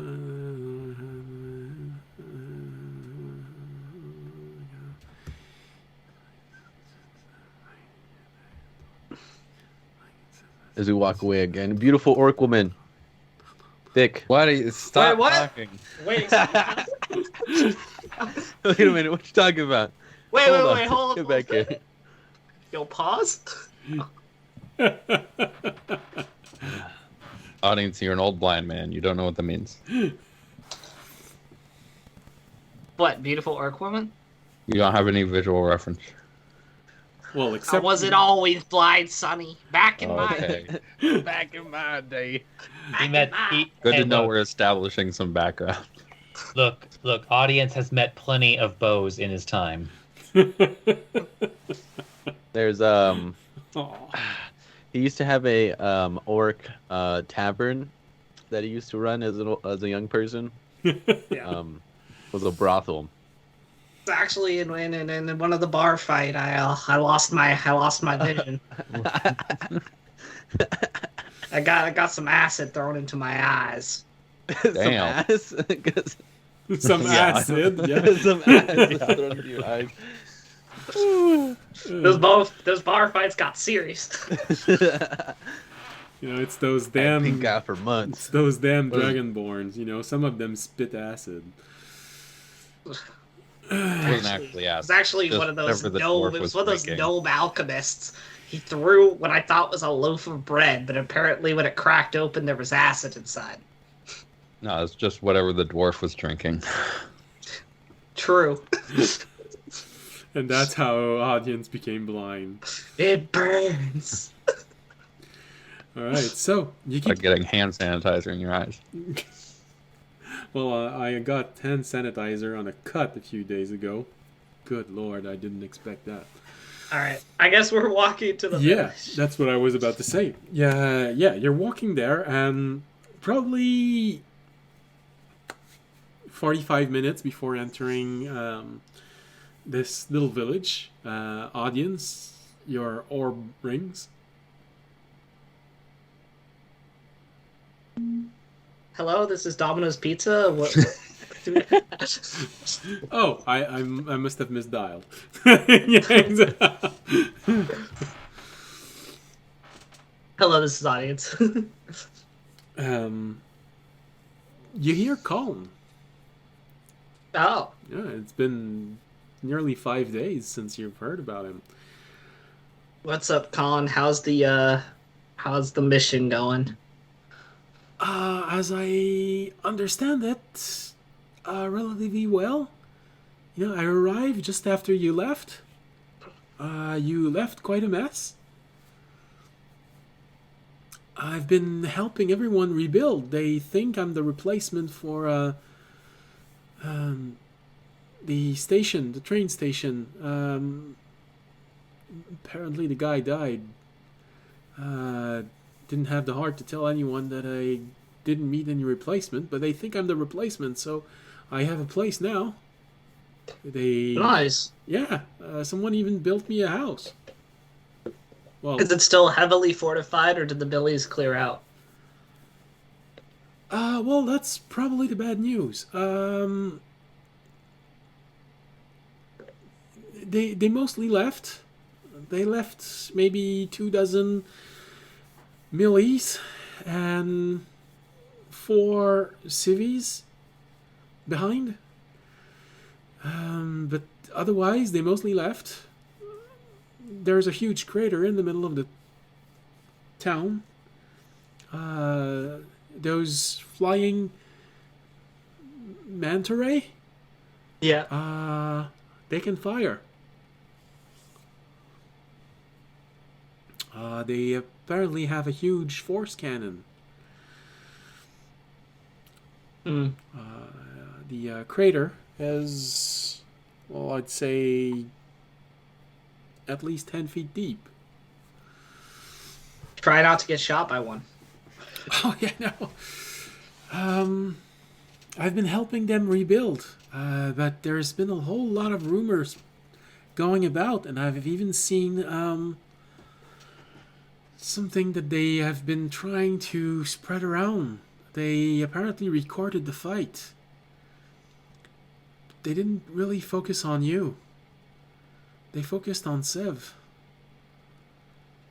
That would make sense. They altered the footage. Ah. Now he's not decapitating millies left and right. He's decapitating civilian left and right. Ooh. That's an unfortunate luck for him. So, I love the emphasis there. Just like that sounds really unfortunate for him. How does he feel about it? Does Have he? you talked to him at all? yes, actually, I talked to him an hour ago.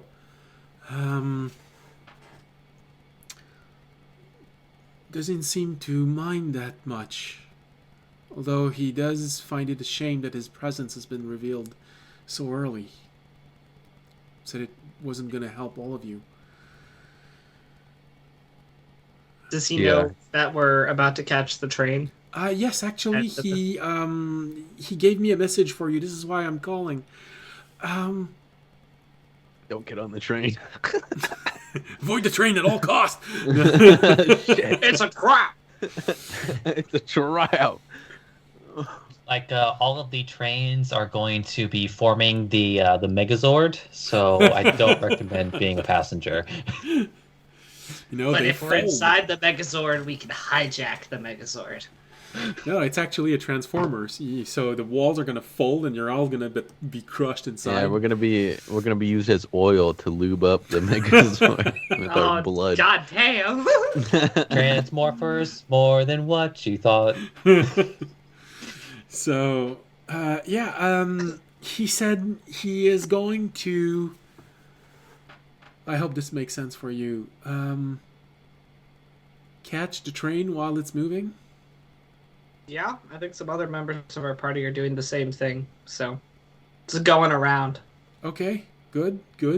He doesn't know about the other party members trying to do the same thing, so let's just hope it doesn't interfere too much. He said to make it obvious in which compartment you were. I will make it very obvious. We already were going to have to for the other party members. All right.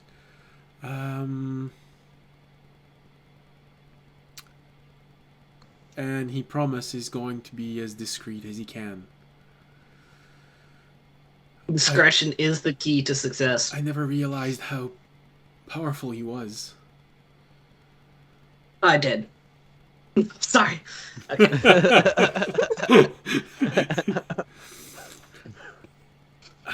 Well, that's about everything he said. He said he would probably be joining you an hour after you leave.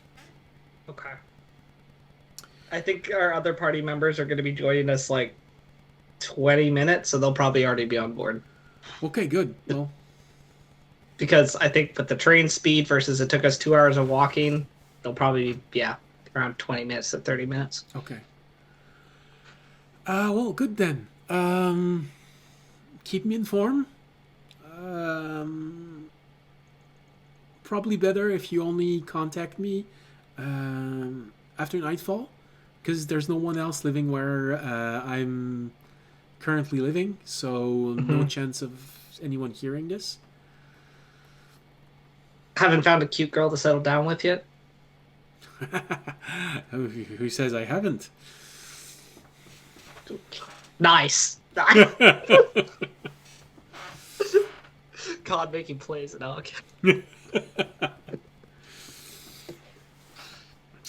Well, like I said, keep me informed. I hope you won't Alright. be taking too long, because even though everyone seems to be very very okay and fine with me being here and still believing that I'm just a replacement coming from another island, I'd still rather we not stay here for months on end. Yeah. Is the little girl all right, by the way? The little girl. Oh yes. She's alive. That's good. She's a bit scared of the lights whenever they come on. in the That is street. understandable. Something about the buzzing of the light, bringing bad memories. It's okay. She's just starting her rogue story arc. I mean, sorry, I don't know where that came from. Yeah, no, she probably has some trauma. She'll work through it. I think everyone on this island has some trauma. Yeah, it feels like that. All right. All right. Well, we'll contact you. Oh, be careful. Yeah, we'll contact you. We need to. All right. So, close the communication, and you make your way to this small point on the railroad. You're up. I'll start pretending to be blind, I guess, when we get close. The day is reaching its end when you arrive. As always, you're greeted by a melee at the entrance. Well, there are 2 melees, one on each side, and ask for your purpose in this point. Just traveling to the village down south. I'm helping this old man catch the train. Okay. All right. Make deception with advantage. Okay. A great idea. We should give Remy, you're muted. Cuddles. Sorry, I just realized that he sounds too young and virile to be old. I rolled a 20 on my deception. Okay. We should give Fluffy. Fluffy. Why did I say Fluffy? Cuddles. We should give Cuddles. We should give Cuddles the blue brick, and see what happens after that. Okay. It's a bad idea. Don't want to give him Am I any more also rolling weapons. deception? Yeah, sure. You have advantage also. Since you mentioned you were helping him, it... Do I have to? No, you do not. Audience succeeded. I will not. I will choose not to. The low charisma character has decided not to roll deception. He's decided that he would like to live today. Okay. That's always a good thing. Like the troll said in Warcraft 3, that'd be a good choice, man! So, you wait for a moment. You always have this moment of, how did it go? How did it go? How did it go? Looks at all of you. Alright, fine, get in. You better hurry. The train is leaving in 10 minutes. We'll try and make it. Robot, help me.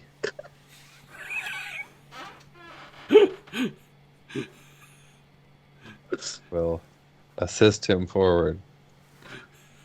And then audience whips Jorg to make him move forward also. Hurry it up, Kerr. What about Remy? Audience whips the bad boy. What about Remy? How does he look when he's arriving in there?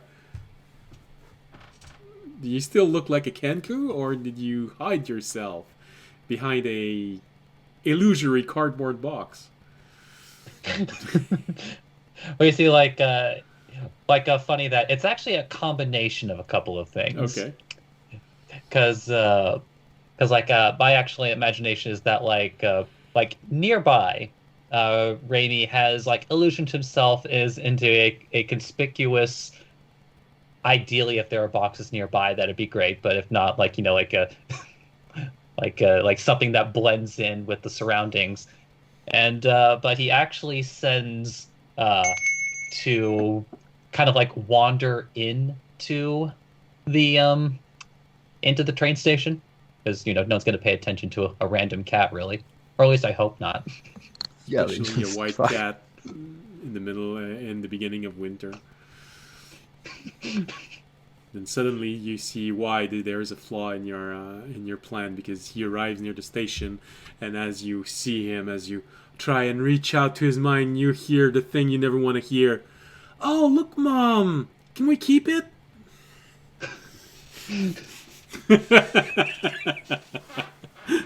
But you see, cats run quicker than kids. Then you hear, ah! And then you see this girl starting to run at the cat. All right, so he moves forward and he goes inside. So how are you planning on moving inside? Because the walls are complete, and the rail goes above the wall and go back in. Oh, you see, that's Because, like, like the cat is going to essentially wander in. Okay. It's like, and I'm at least assuming that it's still like within a 100-foot range.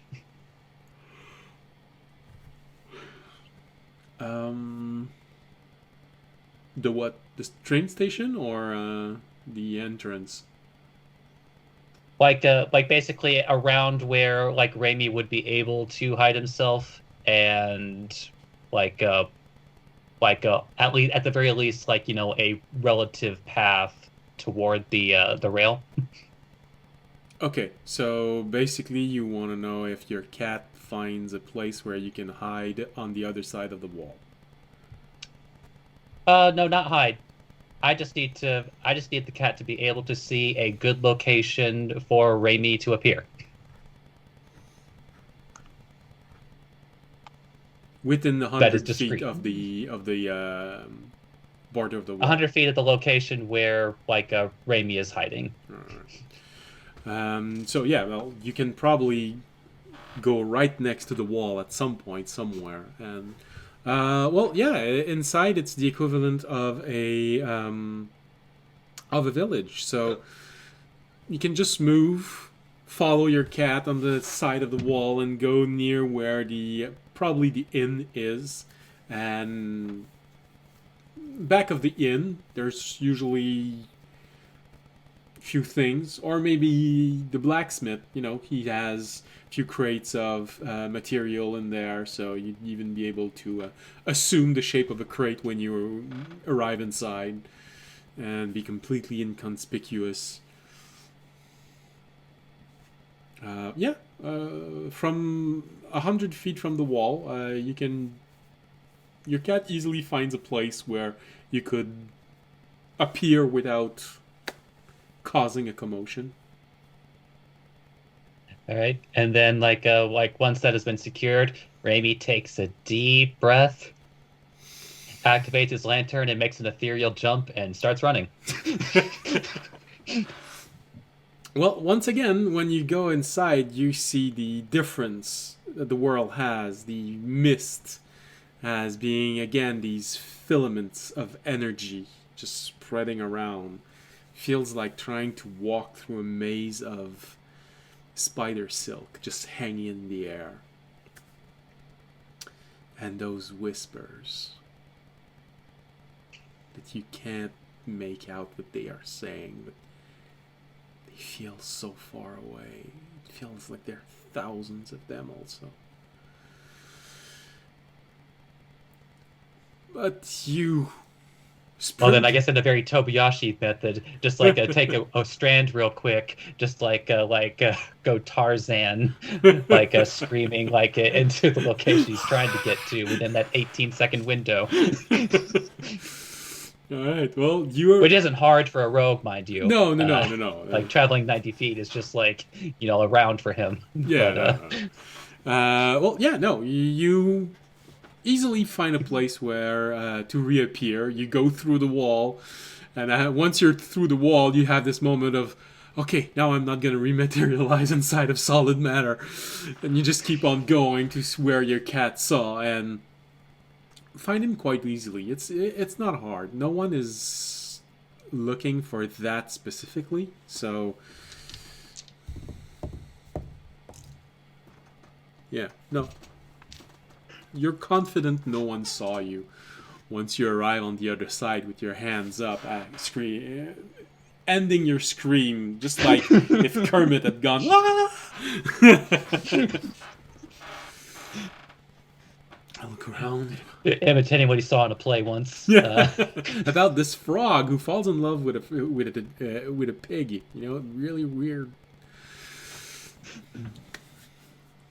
But yeah, even weirder is that they did it with puppets.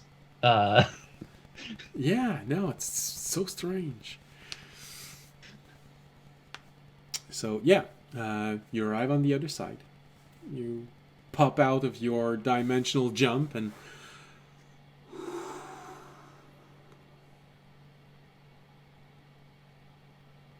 look around. You don't hear anyone. You don't hear any kids. You look down. Okay. You look in front of you. You see that mice probably saw you, but you're mostly sure it's not something serious. The mouse stares for a moment, but that's when strikes. You see the mouse. It knows its place. Now you know. All right. So you're inside. From that point on, it's not very large. It's not a very large place. You know, there's maybe 12 houses in grand total, because most people would try to live inside the walls and not outside. Slightly cramped, but and of course, from where you are, since this is the equivalent of a village, you can easily see the train station there, and you see Fisher, Audience, and Jorg making their way, but not too fast, so as to not betray Audience's frailty. As you reach the place where people buy their ticket. And I think I'm gonna stop trying to push this as fast as I can so you get the train and wait until the break is over before we start again, because I think I'm just pushing this. Oh, okay, it's gonna be 1:15 and we're gonna go on the break. So, I'll take the break now and finish this moment after. Where is the music? There is the music. Valen V hasn't said anything tonight, so let's hope she's watching, because we're gonna go with the March sound, because so far it's been what we do during the break, marsh sounds. And we will be back in 15 minutes, so giving you a chance to go empty your bladder. Fill up on snacks. And see you back in 15 minutes. Bye.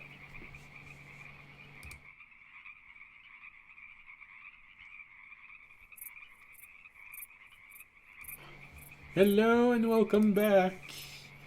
Tobiyashi, are you with us? Grandma, hey, where did you go? Where did you come from, Cotton Eye Joe? Come from, where did you go? I'm here. I'm here. Don't worry. Good. Didn't want to lose another character for tonight. All right, well, we've unfortunately had confirmation that Jorg is not going to be able to join us tonight. He's doing the selfish thing and indulging with a Russian rocket. Priority of those young people.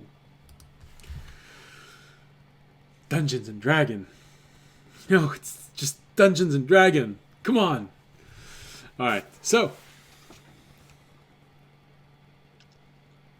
Yes. Audience, Jorg, and Fisher are inside the town, walking as an old man with his dog assistants and a arbalist, trying to get this old frail person to the train as fast as he can. And then Remy, who has just managed to get inside of the walls of this small, quaint, cozy, gloomy little town by just walking through walls.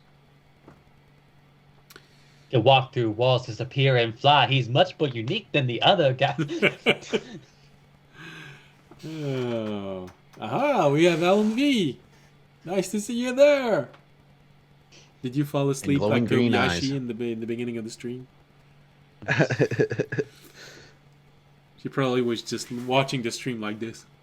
She's addicted to League. That's what happened. Ah! Yes, I've heard of it. Sam, do you think you can help her? No. Oh, Once you're in that hole, That's there's worse no than getting Coke, out. man. I can't. damn. All right. Well, we're gonna send supplies. Do our best. All right. It ain't my fault. Well, you're participating, so.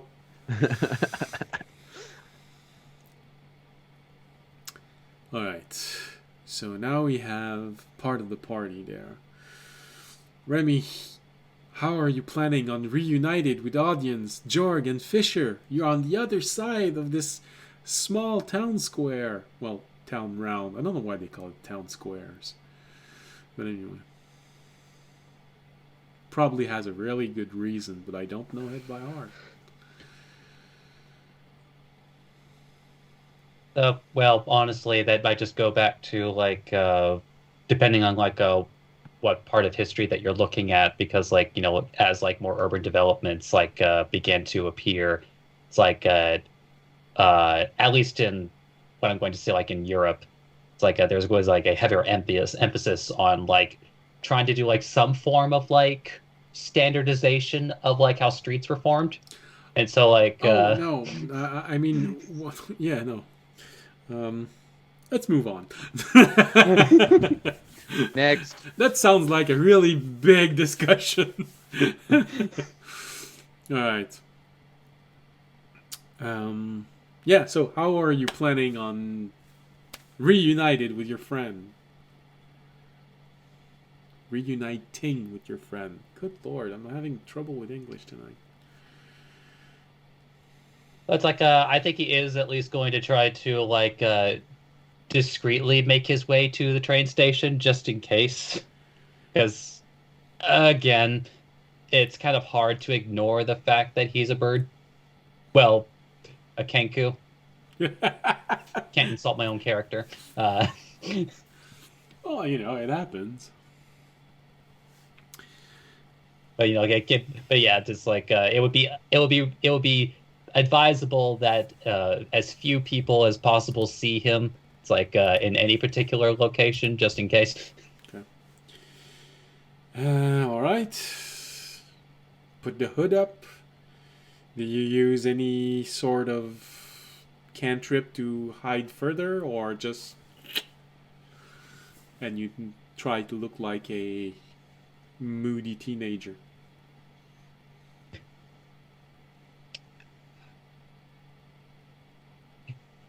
You know what? Actually, let's go with moody teenager, just because, like, well, I mean, like, just because of like how I've at least always assumed that, like, like Kenku like arched themselves.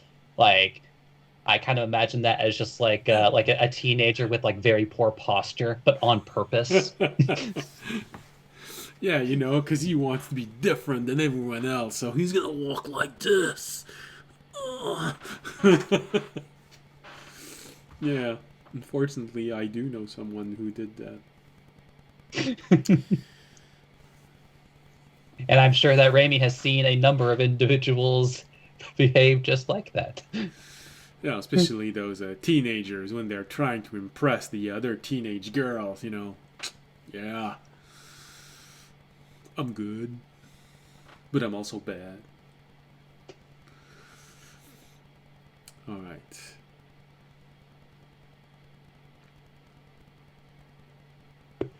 So I guess like eventually just like audiences, like there's just like this moody teenager that's just been following you everywhere. Yeah, he's just going near you, he's rubbing on you, maybe he's trying to steal your purse. I'm blind. I don't see anything. No, but you feel it.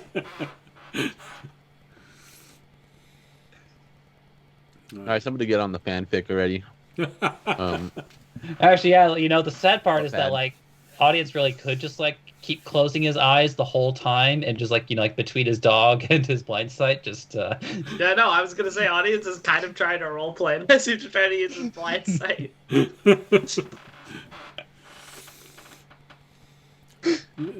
Yeah, no, you eventually start having a feel of the Book of Eli. Some reason you always know what you're doing. Wow. So you're a blind man trying to hide he's blind by using another method of. Intriguing. All right. Call me Daredevil. Oh, good. He's been blinded by his love. For science. No, sorry, that's not audience. I mean, The word does start with an S. It's a different word. okay. So you are walking all in the same direction.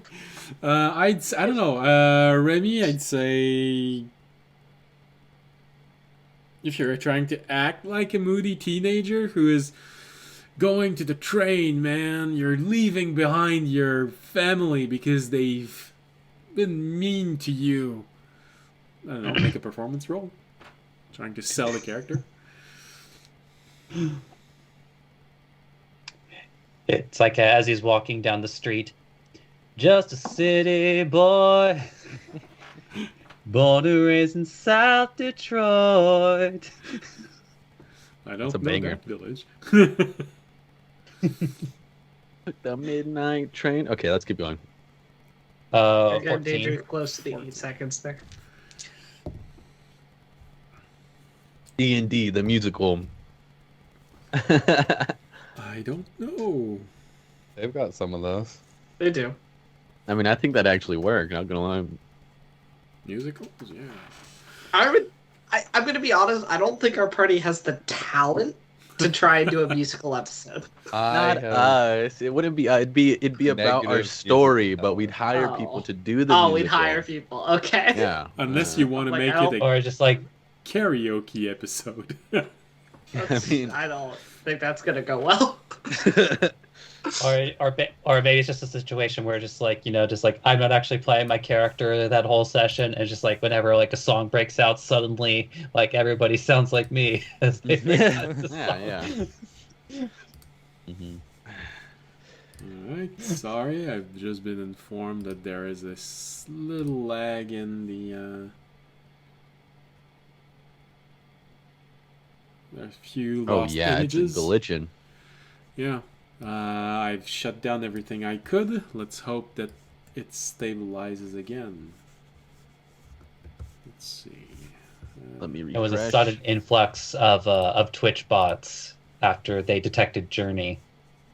Oh yeah, it is lagging a bit. Yeah, and let's close everything. And It's freezing on my.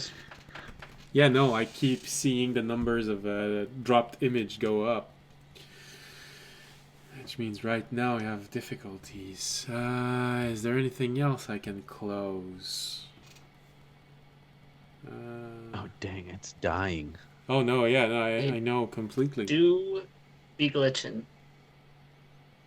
So yeah, and now it just dropped to 0. Okay, so now I've closed everything I could. Our viewers did jump from 6 to 10 though when it froze. Nice. I don't know if that's a compliment towards us, but when we're not on, more people are watching. I'm sort of used to this. All right, it is apparently restabilizing a little bit. We're back in the yellow, so Okay, here we go. Here we go. all right. Dude, I love watching a slideshow of my face. Sick. All right. Well, hopefully it's going. Damn it. In case people were wondering, Sam is vain both in character and in real life. I was also being facetious, so. Well, if you ever are worried that you just missed something because the episode just keep fluctuating like this, I am recording the episode while we are airing it live. So of course, when it goes on YouTube, there is not going to be any drop in frame rate or anything like this. All right, feels like it mostly stabilized now. It's not- a nice slideshow. It's not going in the red anymore. It's just going in the yellow. All right. So, just keep an eye out for this. Anyways, we just defeated the wizard. Yeah, you just Yeah, that was missed actually everything. a time skip. We actually just completed the island. Yeah, we're already back Don't at the worry garden. about it. Yeah. And actually, we used the color of the status of the stream to judge what color orb the group was using. It fell on red, so there was a time skip, and this is why you're all completely... You're not sure, because even they forgot what happened. And this is why just there. They don't know why. A year and a half has gone by. And they're 5 levels higher. And alright. So, going back to the actual episode. So, alright. So, Remy, you rolled that, and... So this roll is for Remy. Alright, so you do your best to pass as a guy trying to leave home, you know, because parents aren't treating you well. As they always do. Well, at least that's what you're trying to pass. Trying to convince everyone, and then you get in front where you buy the ticket and probably spit out one of those pre-made phrases that you've heard teenager do when they were trying to buy a ticket to take the next no, actually to buy their way into a caravan. Because you've sold a lot of things to caravan, so you've heard people trying to haggle their way into taking a caravan. You have a whole bunch of phrases to throw at this poor guy. Do you want to give an example? I don't want to do all your job. I just need to live life on the open road, man. Okay. Interesting, yeah. I thought you went from an emo teenager to like a hippie teenager. Single line. They don't know. Oh no! If we're going more Honey's emo, Doe then Slave. it's like I just need to go to a place where people understand me. I feel like there are gonna be so many people frustrated at us. Are you attacking me? Yes, we are. Yes. Take it very personally. Write it in the chat. But with The only thing that language, beats everyone me can harder read. than life is my mom. What? All right, so the guy looks at you with a. Hey, I imagine that's a phrase that somebody would use specifically so people would stop asking questions. Your work. Good job. Yeah, no, exactly. You're lucky. It was an actual person behind the desk. When they hear that, they just look at you and come on, just give me the money and go. So the price that's stated, I believe, is 3 copper.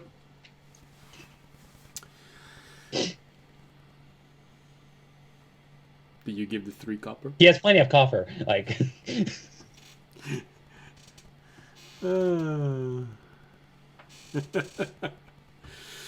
Alright, so give him the copper. Gives you a ticket. Alright, come on, get out. actually, Yeah. as part of the performance, like makes it seem like he's like digging into his pocket for like his very few copper pieces. You mimic the sound of someone reaching into a mostly empty purse. Even though it's actually full as fuck, but let's not get Alright, so give him the money. Probably something like a halfling that's there. Alright, come on, get out of here. I'm tired, and you know, I also want to go back home. Younger generations today. You hear someone yell in the background, "You're younger than they are! That's not true.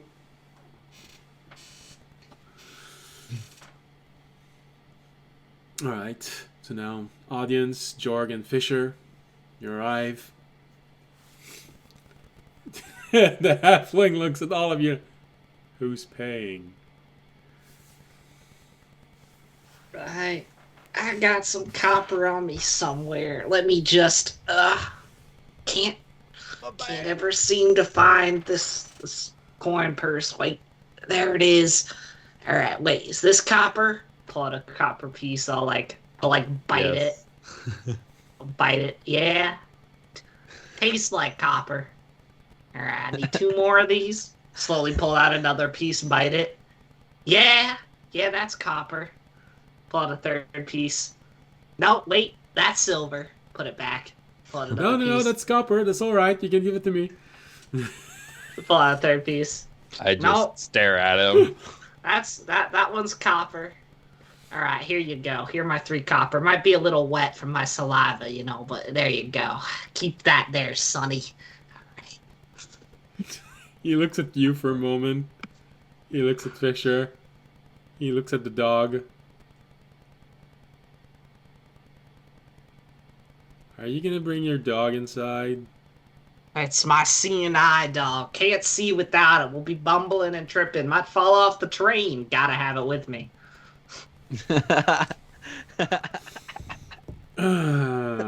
Interesting. Gotta have it with me. He looks at you for a moment, audience. Oh, I wish so much Jorg was there. I want him to make that mistake. He reaches for Jorg and tries to pet it. And would he act like a dog or not? Yeah. Bite him. No, if he You're not acts supposed to pet service to animals. He's trying to do his job right now, okay? Man trying to pet my dog. Don't pet my dog. Don't you know that you're not supposed to pet a service like- animal? That's like petting my eyes. When you go around petting a man's eyes. Oh. You're not trying to play peekaboo with me here, kid. Get your hands away from my eyes. All right, so the guy takes out a little piece of jerky and hands it over to Jorg while he's in dog form. Of course, Jorg mimics a dog and actually takes the piece of jerky. But when you start saying don't do anything to my dog and don't stop petting the dog, and don't feed the dog, and then he just lets the piece of jerky fall on the ground. And actually, Remy, you notice one thing. That person feeling slightly annoyed. There you go. No, that's not you. That was Tobiyashi. It would have been a weird result if I send this to Tobiyashi.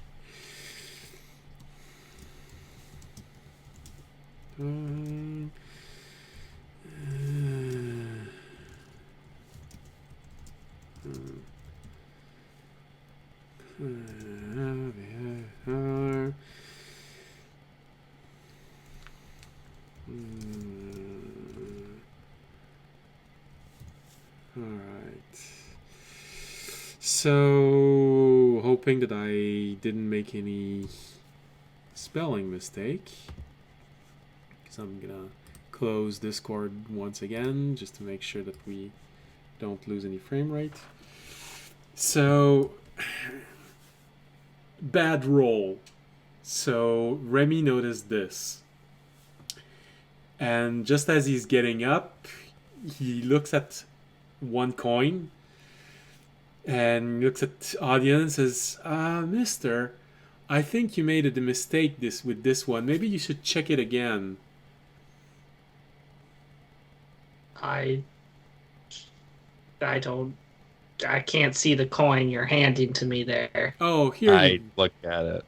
It's one of the coin that audience gave him, and he's pointing it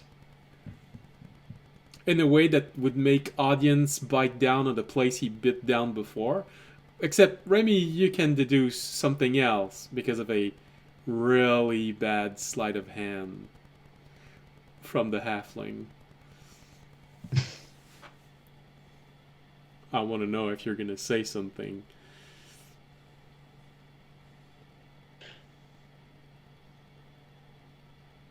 He just seems to want you to check your coin again. He even touches your hand by giving you the... I think the teenager next to you, audience, is like, is just going to say like, is that the best you can do?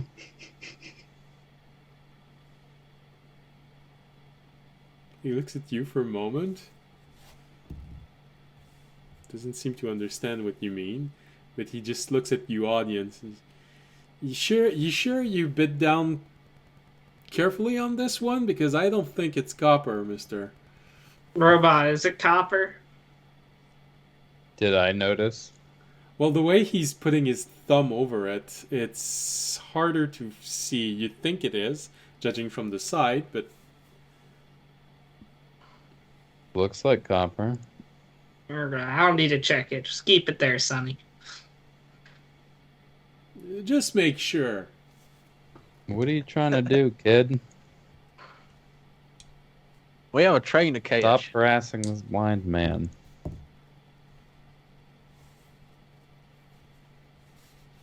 He looks at you for a moment, Fisher. You're awfully chatty.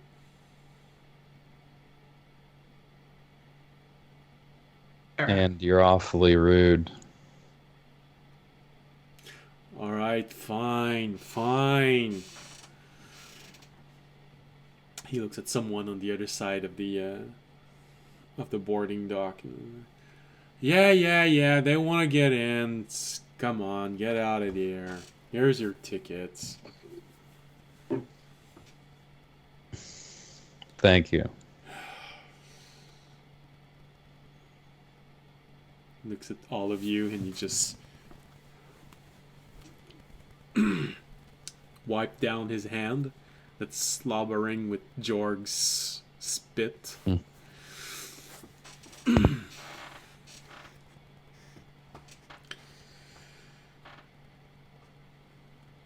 Apparently you're free to go in. Right.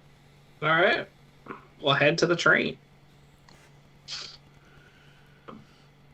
Robot, try and find us a empty compartment with a nice large window. I like to pretend that I can smell the roses. Yeah, I try and find a empty compartment with a large window. There are no windows on this train. Sorry. Yeah. As you're leaving and you say this to Fisher, you sort of see the halfling go, oh, it's winter. It goes away. Alright. You go inside the train and you enter. You hear someone screaming to everyone, last call. One has to enter right now. It takes you a moment before you find an empty car, but eventually, an empty booth. But eventually you do find one. You're very close to the front of the train.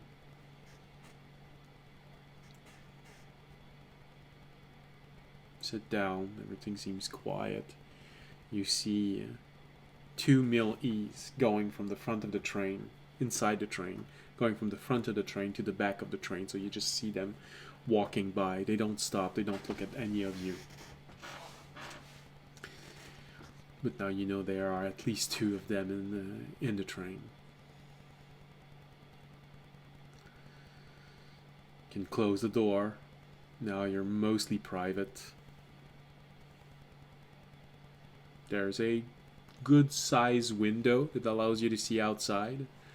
Not large enough for someone to actually be able to slide in. So there's a moment where you're hoping that Sachet or Civ is not planning to climb through a window, but alright. You're hoping they both know what they're trying to do. I do.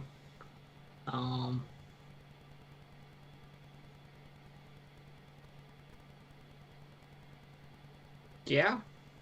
How are you going to... I think Yeah. Raimi will make a point to like make sure that Fisher is sitting next to the window. Mm-hmm. Yeah. With his hat because on. he's the because he Yeah, because exactly. like, I mean, frankly, he's the easiest one to be noticed from a distance. Frankly, Mhm. Remy, do you got a pen? And a piece of paper? Well, we don't want to draw too much attention. I'm not gonna write anything that like would draw too much attention. I feel like anything you're gonna write and hold No. up to the window is gonna draw attention. No, people will think I'm just pranking someone. Give me the paper. Okay.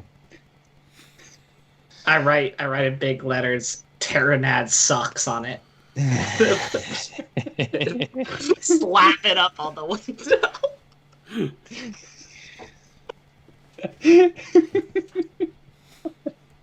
As you watch his audience doing this, you hear Terranad in your mind, Fisher go, yeah, your friends appreciate me to my just value. You're wondering why they all have nicknames now. I feel like you started those. They've never heard any of their nicknames.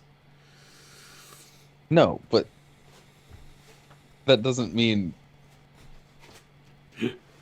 that yeah. you get to be annoyed. You're so eloquent. I That's am amazing. well aware that I'm to talk bad. Everybody knows that.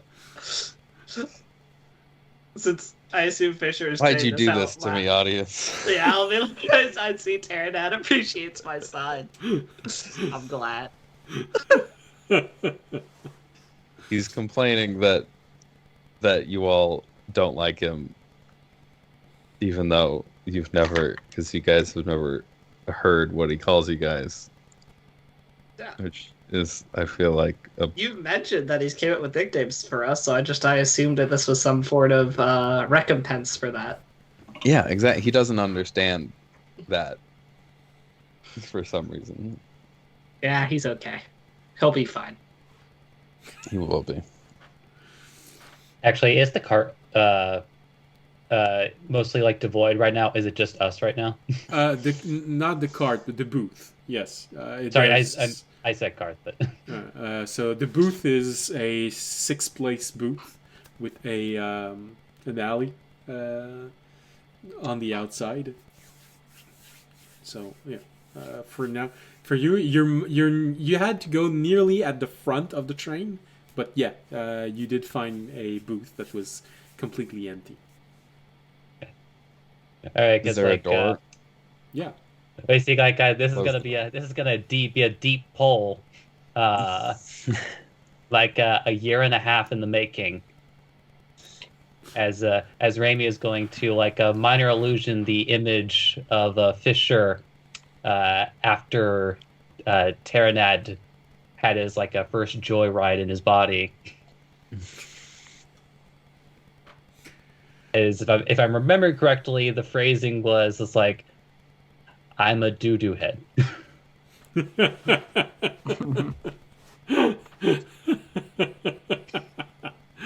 Something like that. I don't remember the words exactly, but something like that. Yeah. It was either that or I was stupid, but like Mhm.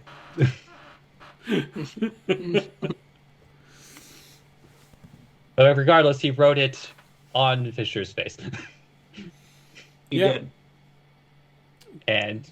and Raimi reveals this face to Fisher. You know what? You hear from Raimi. inside of you. See, even you agree. Thanks for reminding me, because I just decided to start letting him out again. But you know what? You're right. I think he's abused it a bit in the past, and he could do more to earn back that privilege. Didn't he also draw mustaches on everyone, like literally days ago? He did. Okay, just checking. Well, you all don't hear what he says to Fisher, but I'm not going to start another entire conversation with Fisher. People are going to feel left out. I'm sure it's not kind. No. I have to figure out a balance of everything that I can make him say and moving the story along. So It's hard to keep it moving when the personality is very much likes to argue and needs to have the last word. yeah, and finds everyone to be less intelligent than him. Making so many obvious mistakes.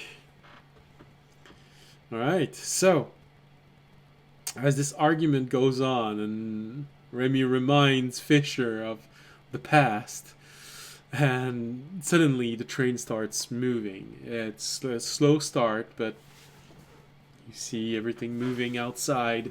The light is nearly almost completely out, and you get the feeling that this is going to be an overnight train.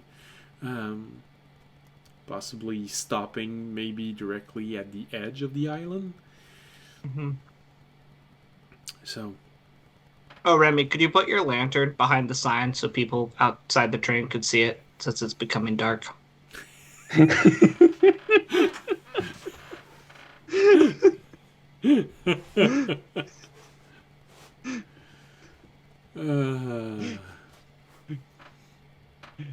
Just like sets it on the window if there's even enough space for it.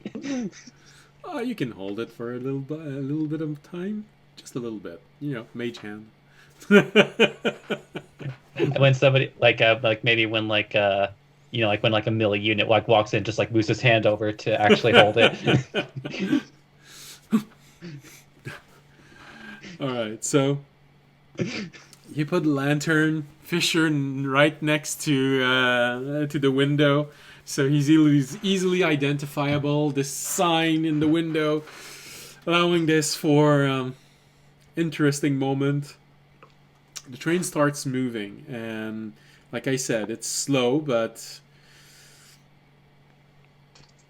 you're on your way. You recognize easily that the light is nearly completely out, and even though you can't see far, you're hoping that Shay and Civ can actually see further. Train starts, it picks up speed. Probably 5 or 6 minutes after the train has started.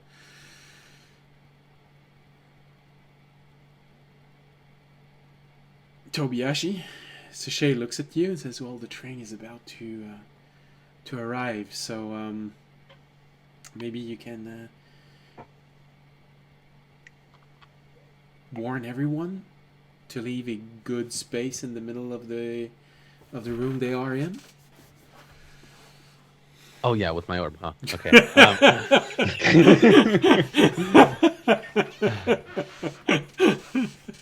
I'm like, wait, when did I get magic? I'll sneak out my orb and tell them. I'm calling audience. No. Let's call the dog. No, I'll call Remy. Pull out my orb. God damn it!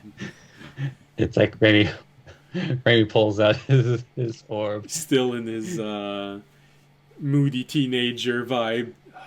What? Sorry. You could just I still don't know how the orb works, so you just see up my nose. It just reads It's like Grandpa using Skype. Wait, hold on. It reads Bay less than 3. Yeah, you could just see straight up my nose. I'm like, we need you to we need the group to keep a spot open in the middle of the train. for us. In the middle of the train. What? Well, no, in the middle, like in the cart you're in. Oh, okay. Yeah, we're good. Okay. Everybody adjusts. Everyone Tell them pushes it's the window with the sign. The window with the sign. Okay. All right. Looks over. It's like, I wonder which one it is. You see It's like a signs bunch on of each signs in card. the window. Damn! Every window has a sign. Oh, no. Everyone had the same idea. They all saying someone sucks. Theronad sucks. Mom sucks. The wizard sucks. That guy's dead. That guy's dead. He's just dead in the cart. All right, now we know which wagon is gonna blow up. I suck. All right, I told him. So how are we getting on? Well, take a deep breath, and when I tell you, just exhale really hard. It's a bit hard on the stomach. Oh, and clench your butthole. Just in case. I'm holding my breath. You see the train arriving, and she casts a spell, and you have this flash of... And inside of the train, you have this flash that appeared just in front of all of you, and... You see Sashay there, and you see Tobiyashi, his face a quarter of an inch in front of the window.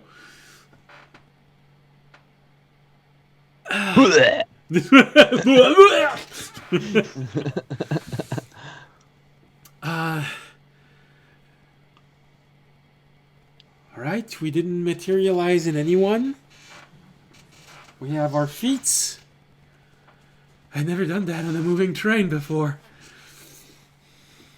Wait. I'm missing my ball. Oh no, you put it inside of your... Oh, okay. It's in my sack. That's, All right. that's where it is. But yeah, where else would your ball be if not your sack?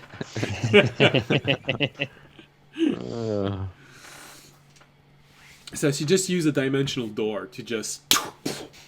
inside of the train as it was moving. Fortunately, she did not roll a natural one. And so Sashay and Tobiyashi were never seen again as...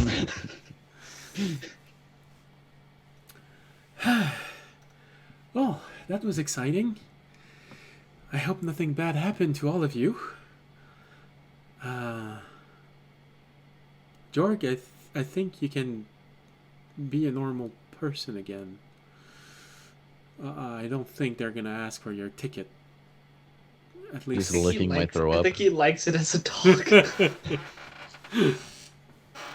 Unfortunately, he thinks he's a lapdog. He jumps on Tobiyashi's lap.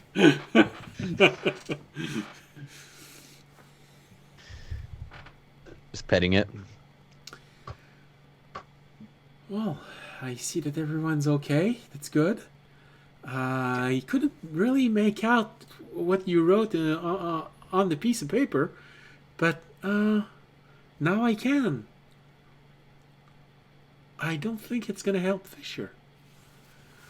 No, it has not. They have some marital problems that they have to get through. This is just putting wood on the fire. Yes. Yeah. Fisher, can you hear me above Terranad's voice? What? Yes. All right. You know, actually, like Raby's just going to minor illusion a pair of like glasses on top of his beak, and just say like, "How does that make you feel?" Well, I'm glad you asked. So I've been having this really bad itch. Thank you. Speaking of an No, itch, you feel your ball vibrating. Oh, I'll take them out. You good? Well, you feel the ball vibrating again. If your Oh, mask yeah, is huh. not Well, down, I could you understand him.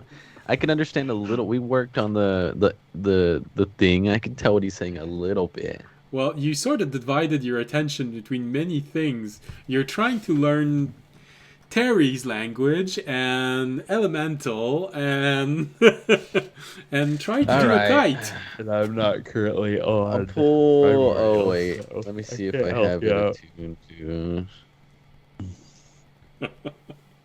No, I don't have my mask attuned, so Okay. Um, I'll attune to my mask real quick. the broad stroke of what you think he's trying to say. He's reminding you that he is owed a tribute. Oh yeah, The details are a bit fuzzy. You get the feeling that he wants it for really soon. What was it again that you wanted? I know you want a tribute, but what exactly? Well, he just said a good tribute. Audience is his vessel, so he needs to act accordingly. Okay. So about that dream that I had, guys. As everyone sits, oh, okay, we're talking about this. Okay. Right. What, should I not talk about it now? No, please go ahead. Go ahead. Well, Okay. was it important or was it just like a weird dream? Everything that comes out of my mouth is important. Okay, Fisher.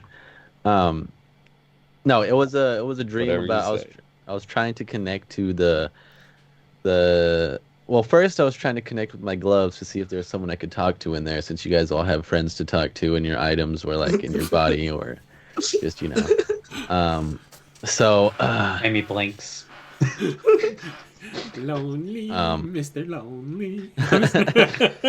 and I was trying to focus on that, but then then I was kind of like hearing the wind outside and stuff, so I ended up And, trying to yeah, go you to like fell asleep. yeah.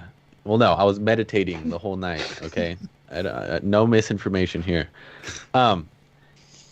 Anyways, I was focusing on a really warm place, kind of by this campfire that I had in a dream a long time ago when we first like started doing stuff, and I was trying to connect to that guy that was talking to me by the campfire and this vision that I had. So I ended up getting transported into this plane of existence that's like a bunch of grass, and it was very bright and sunny, kind of warm, relaxing, and I saw this kind of like big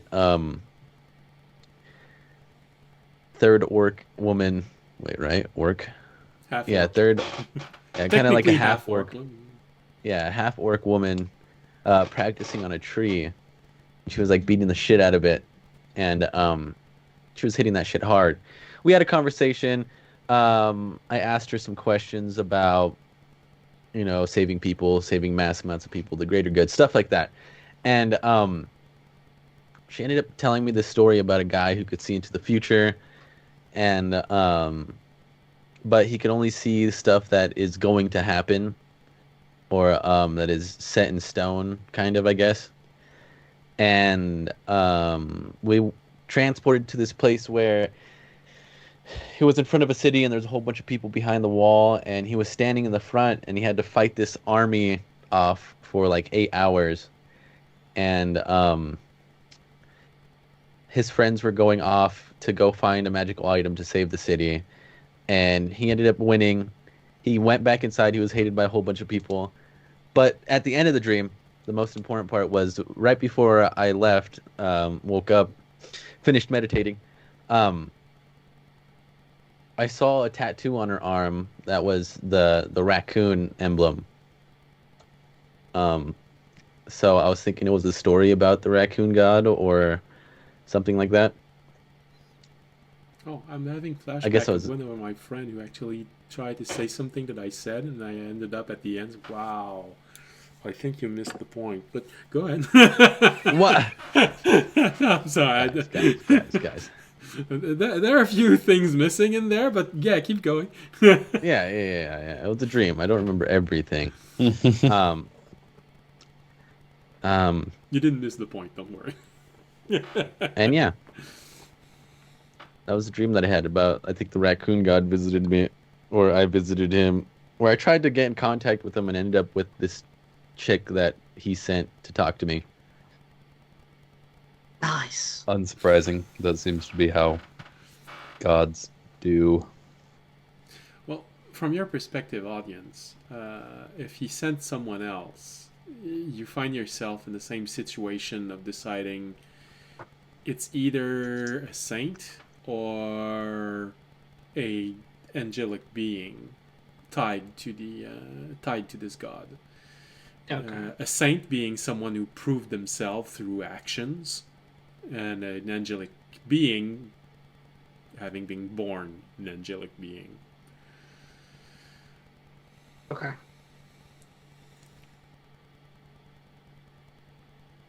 Well, yeah, that's it. It was very weird, but not all dreams mean something. I feel like that dream meant something. Yeah. Any message she specifically gave to us that could like help us in our current situation, or I remember he anything we said need to that know? this was from the first dream that I had with him, but I remember that him telling me that a guy in a black cloak is going to help us, or can help us, but to be weary of him because something might Wait, happen. I in don't know. this dream? No, this was in the dream before. I just Okay, remember yeah, it from 'cause, like, visiting that place. There's we ran into a dude with a black cloak that's kind of sketchy a long time ago. Yeah, he said that he could help us in some way. Well, technically, I only forgot a about it. few weeks ago, but Yeah, it was a couple weeks ago. Time nights. Time Time nights. Oh, and there was another group that was kind of like us, where they could go back in time, and they were trying to save something. I forgot exactly, but he died, and then they went back in time, and then so it's just the first time nights, I guess. So we're Time Nights 2.0? I guess so. I feel That's like what she was saying. It's not that we can go back in time. I think it that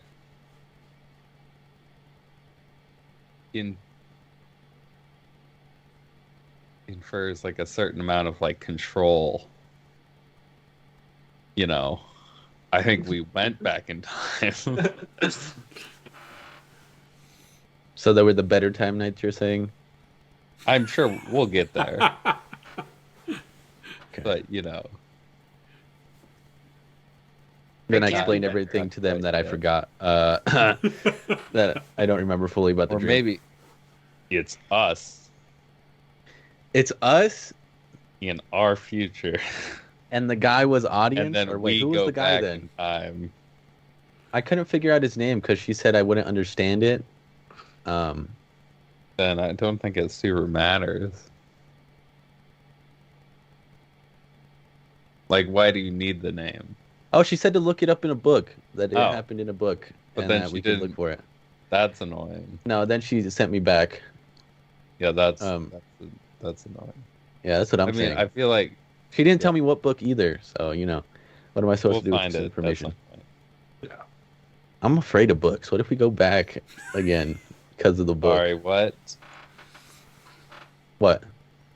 You're afraid of books? No, I'm afraid of a book that's gonna send us back into time. Oh, okay. Yeah. I don't. Because we did it Maybe from we'll just just, listening to his Maybe story. we'll just so. grab You need to Tobiyashi be- by the hand and pat it gently, just saying "I got you, mate." when you say you're afraid of book, you say Sashay hide her books. I'm so sorry, I didn't know. No. Okay, it's not like that, guys. I've read a lot of books in my time, but stories have sent us back in time, and I don't want to find one if it's about this guy and future and stuff like that. So But there might be a thick half-orc there. Yeah, she said she. I think I can go there every so often. I'm not sure about the rules of transporting there when I sleep, but I mean meditate, and yeah. Okay. So Cool. it kind of sounds like they told us to actually do a little bit of the helping Yeah, on our way. yeah. That it won't hurt, because bad things are gonna happen anyways. All right. How long is this train ride supposed to be? Oh, I should mention. I'm stuck with these people. No. How I long am I gonna should be? mention to Sachet, just to prepare you.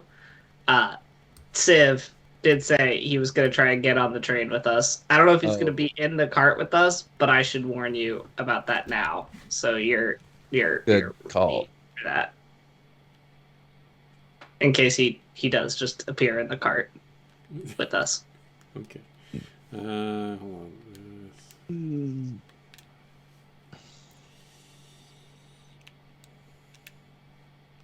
Alright, so. Don't worry, you're That's just going when to meet the blue blur in person. She was about to answer Fisher when he said, "How long is this train ride gonna be?" When the audience said it, she was starting to say, "About 3 hour."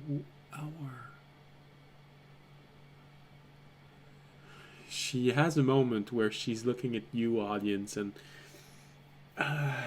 well, for Remy and Jorg as a dog, and Tobiashi, your passive insight is high enough to see that she's visibly shaken by this news, even though she seems to be trying to hold it up. Her demeanor has changed a little bit for the worried side of things.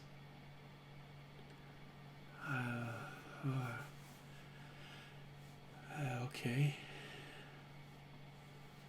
Do we know when? He said about an hour into the train ride. Right. So about half an hour.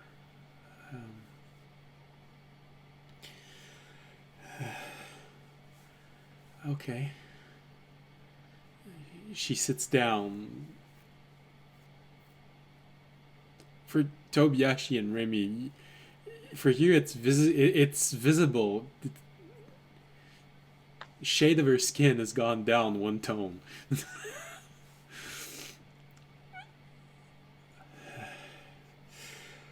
Right. Well, thank you for warning me.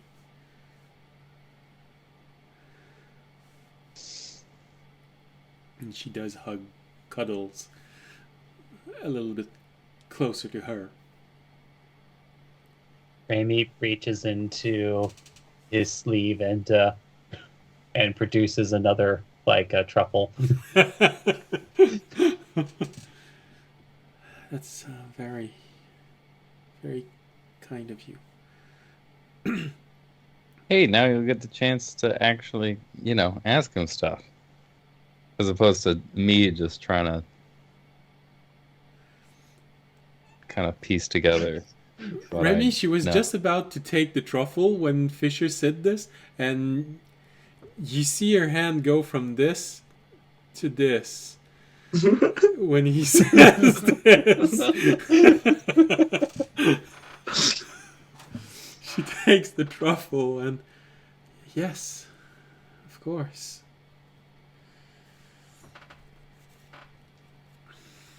In this moment, Remy's going to help you remember Tobiashi. Remy is going to minor illusion, hopefully a very familiar looking gem.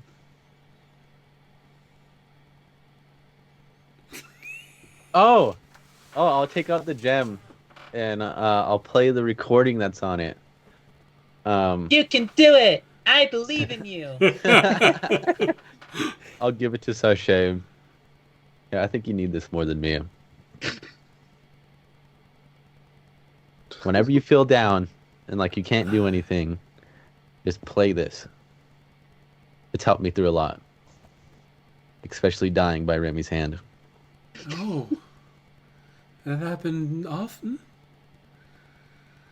I think the whole group almost killed me. Oh, What? It's when fine. did I Though. do It's that? fine. It's under the bridge. When we fall. oh, I you have strange Okay. traditions. Yeah, it's fine.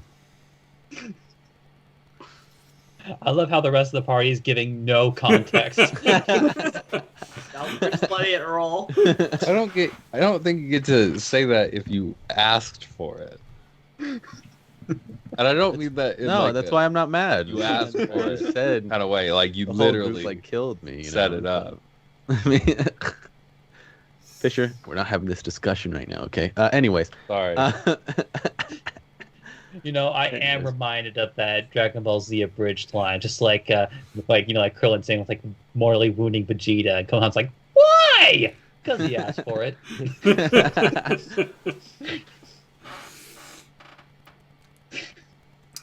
She takes a moment, and you've never seen someone take so long to eat a truffle.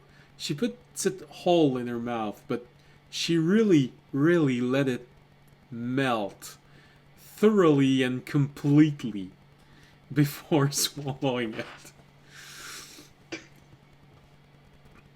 You even see her playing with it in her mouth. You see the truffle going from one cheek to the other cheek as she's letting it melt. Audience, you get other images. Yeah, I was gonna say, audience is weirdly transfixed watching her eat the truffle. I've seen that before. I always wanted it to happen to me. oh, no, perfect time. She's vulnerable. Oh, my damn. God. Yeah, just close the light inside of the train. You'll see. Cuddles can see you though. Audience does have a personal bet in his mind of who would win between Cuddles and Civ when Civ shows up, but he's not going to say it out loud. So, time goes by, and roughly the mark of an hour has passed, and you start wondering when Civ is going to appear, and look around, doesn't seem to be there, but eventually you see through the window, and Fisher, you're probably, since you're the one sitting next to the window, you're probably among the first to notice this, and probably Remy, because stupidly high passive perception. You see from outside this streak of blue light following the train, gaining on the train. The train going at its top speed, a little over 30 miles an hour. Super Saiyan God, Super Saiyan. If you look closely, you can see him bent over with his arms held backwards. You just hear the wind-up noise. Is that Sonic the Hedgehog? I did think about it when I Old friend Sonic. when I was reading what I wrote, and oh yeah, okay, let's hope no one tries to sue me for this. But you recognize the blue streak of Krill, and this is the first time you see him run at that speed. He was before in the town next to where you were, and it took him 22 hours to run to where you are. But at the speed he's running right now, and then probably Fisher and Tobiashi, since you spent time trying to understand how the symbiote works inside of them, you're probably the ones who are the most impressed at how much enhancement Krill can give to Civ. Oh, Tobiashi didn't understand a word that I just said. I was just saying that since Fisher and Tobiashi are the only ones who studied the inside of Mil-E, you're the only one who can fully appreciate and understand how much assistance Krill is currently giving to Civ. Because it's the only way he can run at that speed right now. Maintaining pace with a train, but also this gives Krill a incredible amount of power. Every time you've seen them since you've gotten on this island, they seem to be getting stronger and stronger and stronger.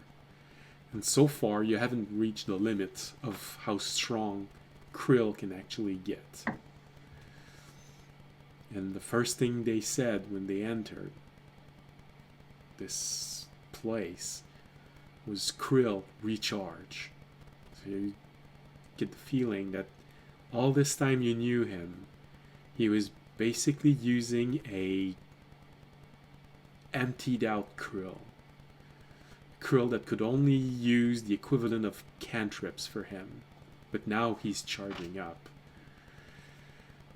gaining strength with every day that passes. You see this blue streak, this blue line of energy just getting closer and closer to the train.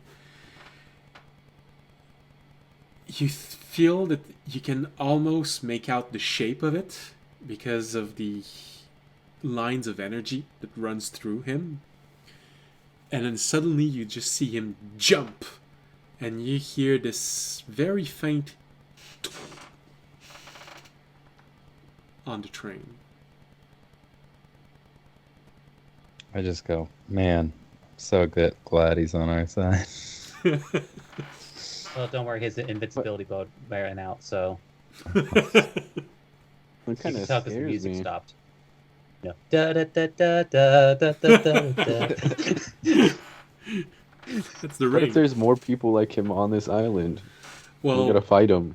that's the thing. The one that has a orange, a red Krill. symbiote technically is more powerful than him. He was It's designed. a classic red versus blue scenario. He was designed watch- more powerful than him. We're gonna watch their epic battle eating popcorn. Or be scared shitless, knowing that you're next. One or the other. I think we'll be running, not eating popcorn. Fisher, cook this popcorn in your chest. I know you got a microwave in there. A what? If I argue with Terranad long enough, he starts to heat up. Yeah. Then you just put the popcorn inside and Actually, now that I'm thinking about it, what if that's how Terranad charges? It's like he actually like charges off of like anger directed toward him. how he heals himself.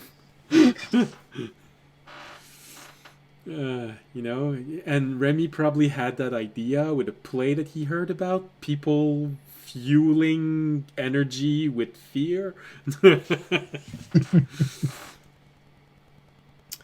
So it takes a moment after this, and of course, Fisher, when you say this, Sachet doesn't look any better.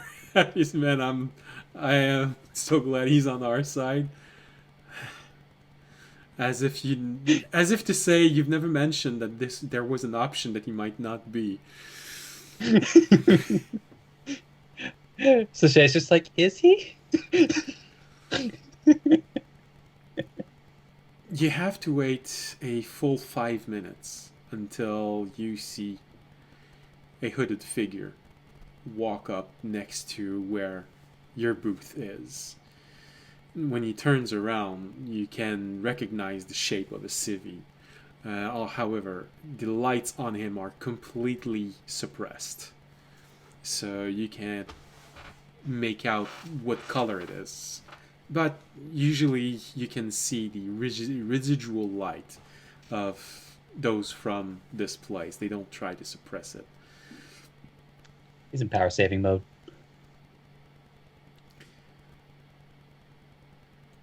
He's waiting for someone to open the The booth. Oh. There's only 6 places, and there's someone in I each stand up and places. open the door for him.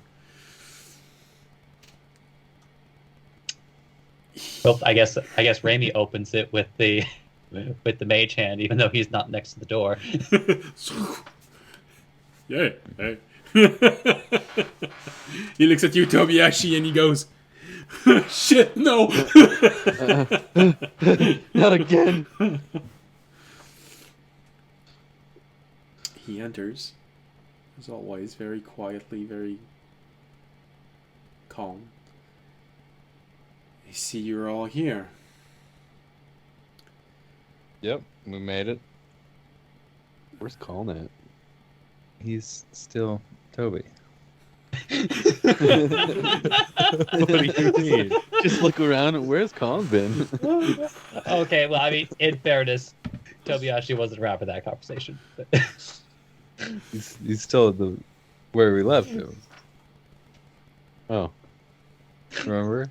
Oh yeah, he's taking the other train. Okay. No. No. No. What is he's he staying- doing then? He's Like, staying one more there time. at the like guard house or whatever. So Oh yeah, huh? Okay. Now I remember. I see you still have problems with your plans. no, Actually, we You know really- him. we don't. Yeah, no, it's just Colin hasn't been here for like weeks, and I just haven't. He hasn't been with us at all. The one time we were gonna go talk to him, stuff happened. But It's only been 5 days since you saw him last. Yeah. we've been talking about plans and stuff. I think we have it under control now. Hopefully. And I take it this is your new friend. He looks at Sashay. He's actually a Labrador. No.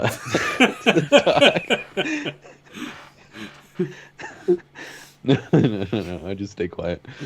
Yeah, this is our new friend, Sashay. Is she alright? She looks pale.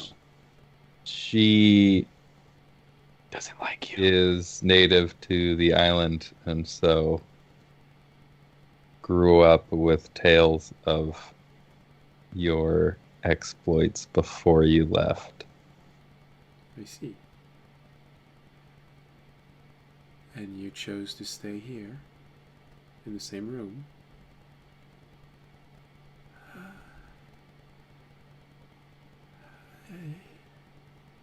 They said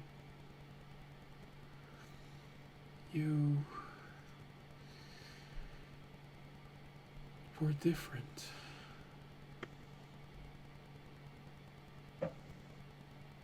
In a manner of speaking.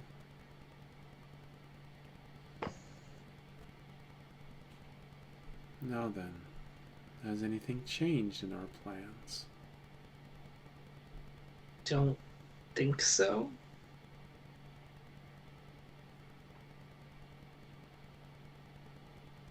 Not yet. Yeah.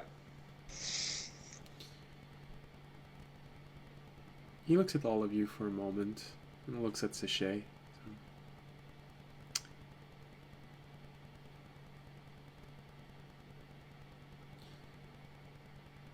Would you mind leaving us alone for a moment? Like, just walk out into the hallway? Wait, all of us? I think he's talking to just Sashay Oh. He wants to to leave, talk. or No, he wants to talk to Sashay alone. oh, okay. Isn't that gonna look a little suspicious if we're just all standing in the hallway? I'm gonna listen to him and stand up and walk out of the door. I trust Civ. I mean, I'm gonna ask. I'm just gonna ask. Don't be. Yeah, no, you're better with people than I am, and I'll walk out. Audience, there's a food cart. 2 carts back. They serve Okay. a wide anyways. variety of meals. I do like food. Okay, that would be less suspicious if I go and get food. That makes sense. All right, let's go get food, Remy. Are you gonna take him I'm holding Jorg in my hands. Oh, Jorg, turn back into a person.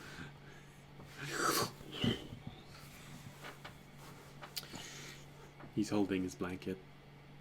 Okay, let's go get some sandwiches. He goes from dog to bear. Wait, I think it's time for mimosas, guys. Oh my Oh, gosh. mimosas? It's the mimosa breakfast o'clock, yet. am I right? Isn't it night? No, well, wait, it is night, huh? Yes, the sun. It looks is like it's just time for set. screwdrivers. It's the midnight train, possibly. Well, maybe going it's somewhere. probably in the cusp Midnight of train. 6 o'clock, something like this. It's like the midnight Remember, train. you're pretty far. You're going pretty far up north. anywhere. You're pretty far up north, and in those places, in the beginning of December at 6 o'clock, it's usually Very dark. night. Yeah. Alright, we gotta go get sandwiches.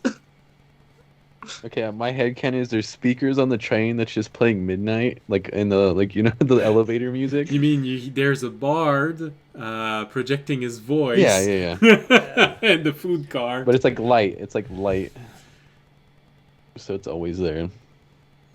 As you all leave, he turns to all of you. Do not worry. I simply believe that your friend needs to ask questions. Questions you might feel uncomfortable talking about in front of so many people. Oh, that's fine. You guys work it out. Have that talk. Define what the kind of relationship. I like her, but if you like her more, that's okay. I am not going to argue with you. Here comes the fanfics. Get on it, guys. All right, we're gonna go get sandwiches. So, the last thing you hear is the door close, and from behind the door you hear Civ go, "Cool, privacy." And you see only 4 flashes of light, and suddenly the room becomes completely soundproof. You can still see inside of it, but it's as if you were watching a television. I don't know. I know you don't know what it is. Well, you've seen the display screens in the garden. It's like someone just turned on the display screen. No more sound. It's okay. I'm not sticking. It around. is a completely mimed performance.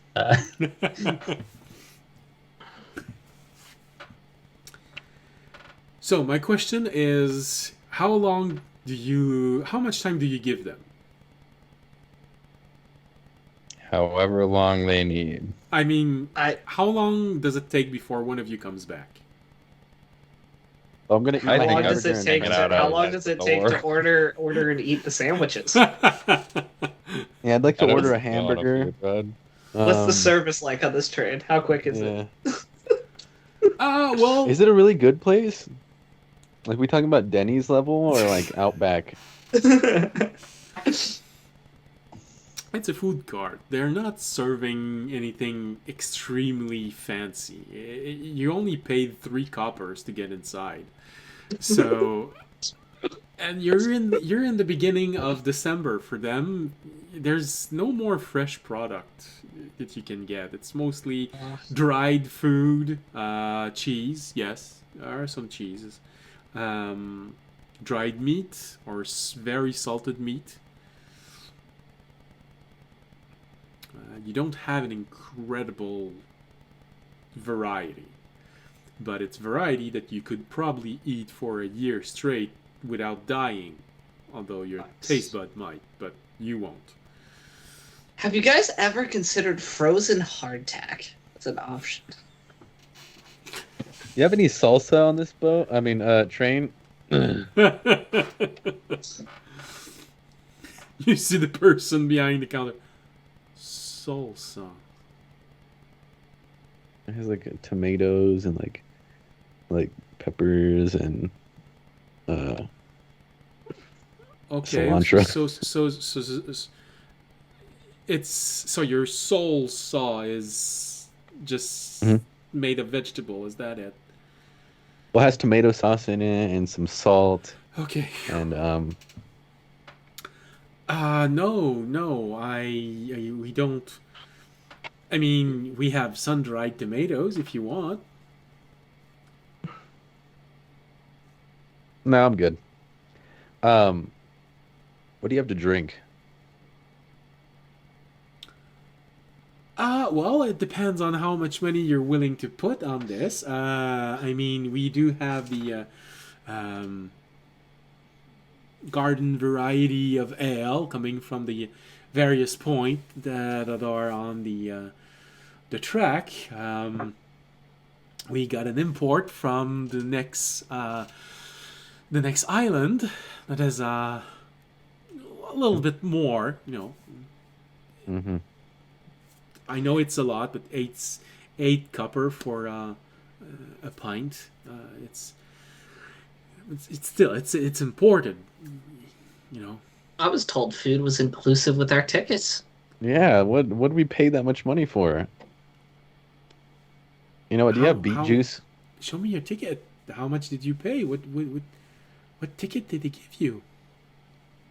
I'm not Golden going to one. show, but I'm going to try and persuade him. Oh, we got the premium ticket. I'd like to help him with it. Okay. Persuasion? I was told we were gonna have orange juice on this train for free. That's a 26. Damn. Giving a story of leaving your ticket in your booth, and currently there are two person arguing in there. You don't want to get into this, and you don't want to get in the middle of those two We're actually people. making sweet, sweet love. We can't go back for a while. I was thinking it, okay? They put a sock on the door. We can't walk. What's a sock? They do have sock. Come on. They have shoes, so you can't have socks. It takes a bit of convincing, but eventually he says, all right. Since the ride is only going to last 3 hours, I guess there's no harm into. Okay. I don't have anything finished right now. No one told me that there were anyone with who had paid more. I would have made something if someone had told me. What exactly do you want? I mean, there's cheese, a bit of an aged cheese that's a little bit popular. You mentioned imported wine. Is it of age cheese? No, it's just aged cheese. Cheese Okay, that's older than what they served in small cottages.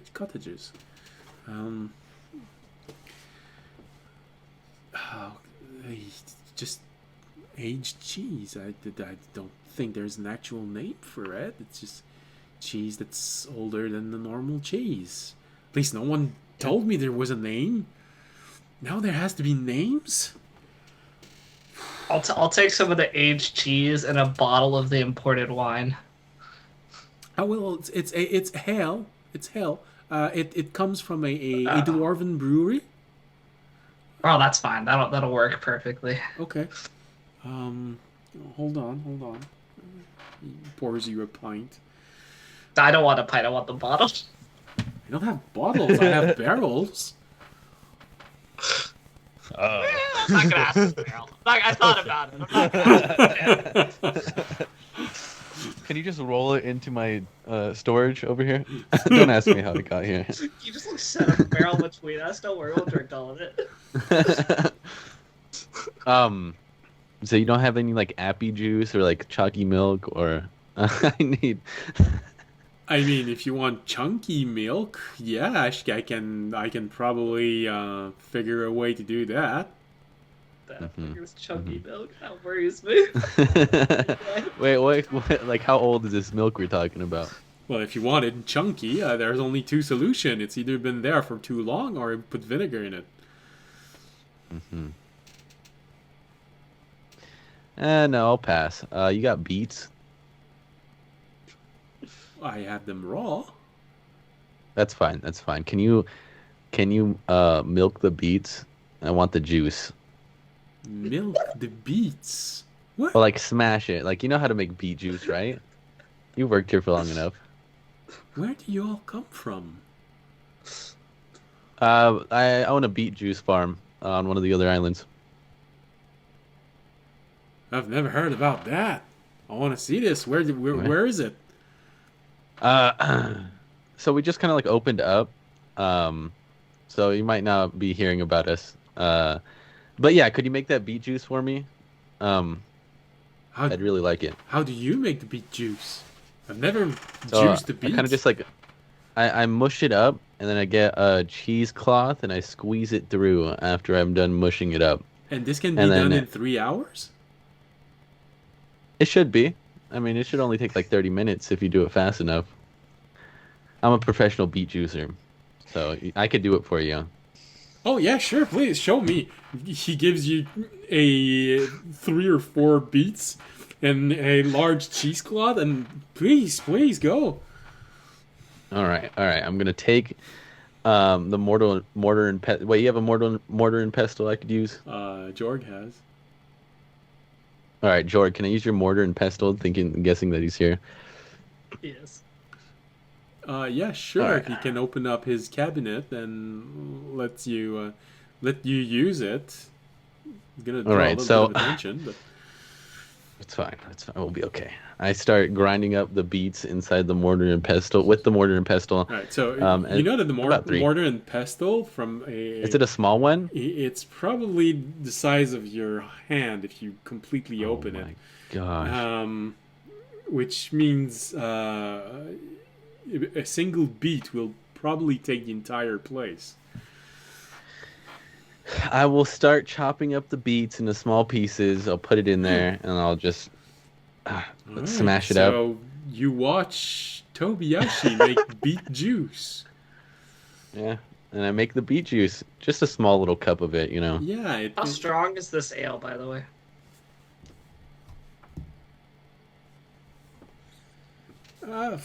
Compared to human ale, it hits. Compared to dwarven ale, you'd place it in the mild. Okay. We're fine on my first cup of it.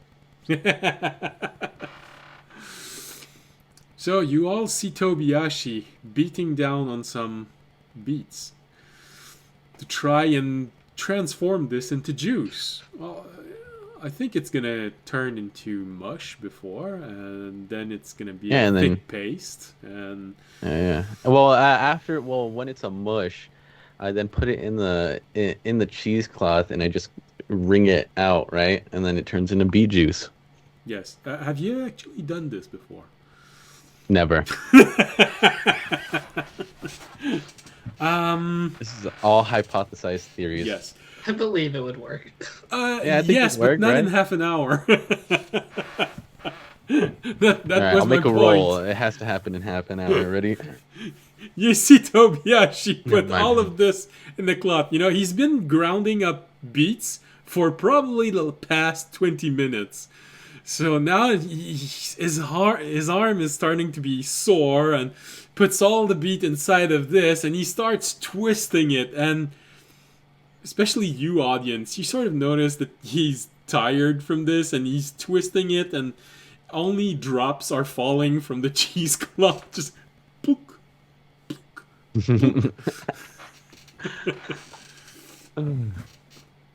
Trying to look good, you know, saying, "Oh, don't worry, it's good." I use second wind.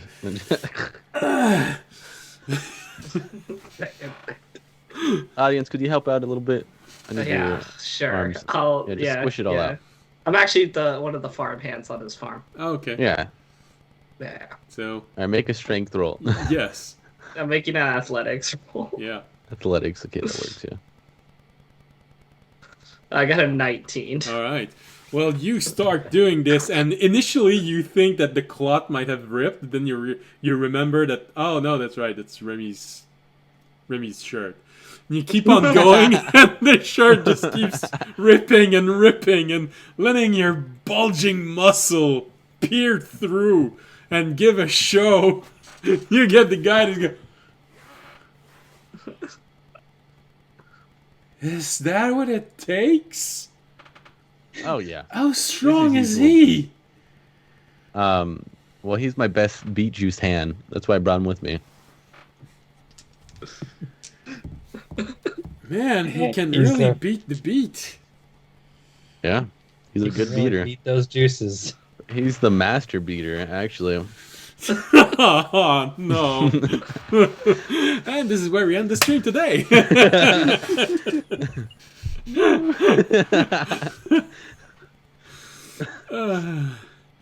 Yes, Fisher, I share the sentiment.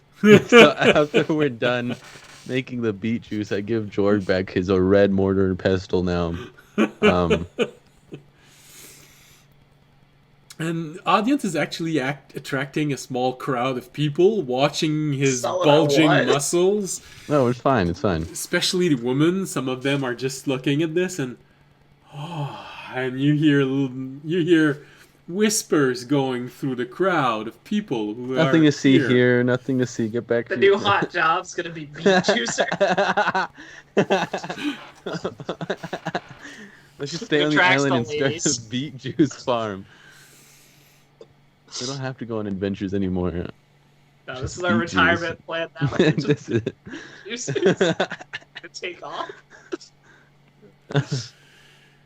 So, after this moment of crowd drawing, beet juice squeezing,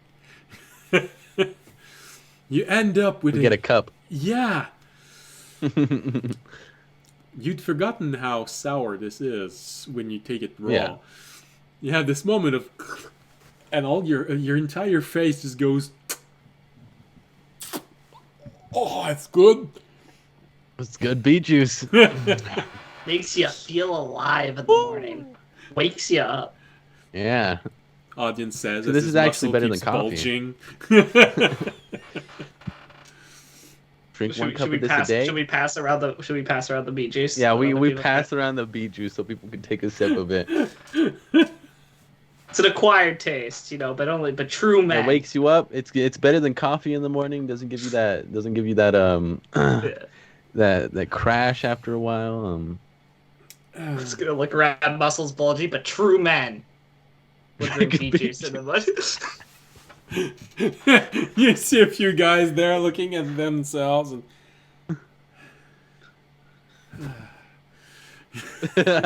there's this one guy in the corner of the wagon that you look at him and he looks just like someone you've spent 20 minutes beating on with your bare fist.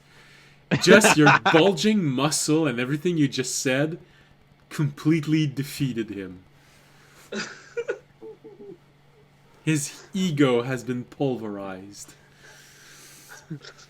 You look like you need a cup of beet juice, sir.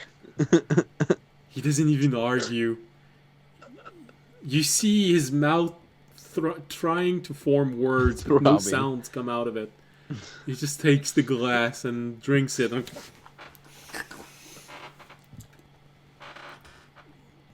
walks away. Feels like you might have actually killed him inside. Why is he so defeated? He was the only beet juice maker on this island, and when we came. You see him leave the cart, but just before leaving, he turns around and look at all the women fawning over audience. And he leaves completely. Poor man. So yes, server, you should start carrying beet juice. I feel like your beet juice sales are gonna go up.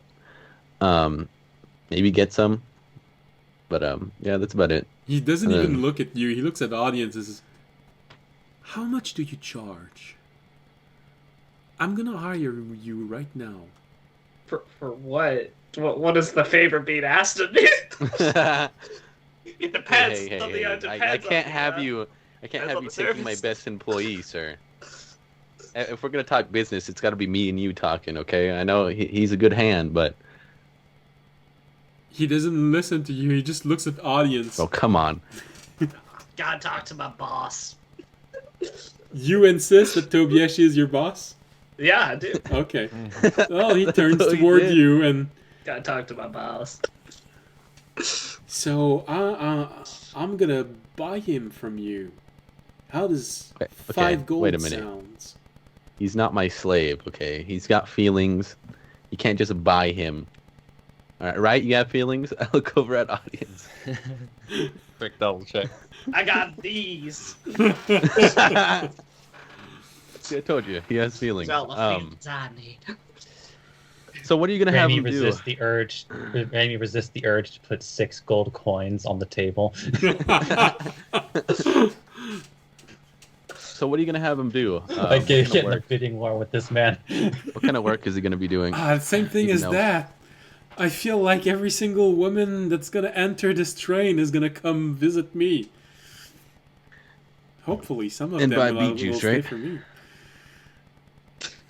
I mean, 5 gold pieces. It will if you drink beet juice. Yeah, you have to buy beet juice.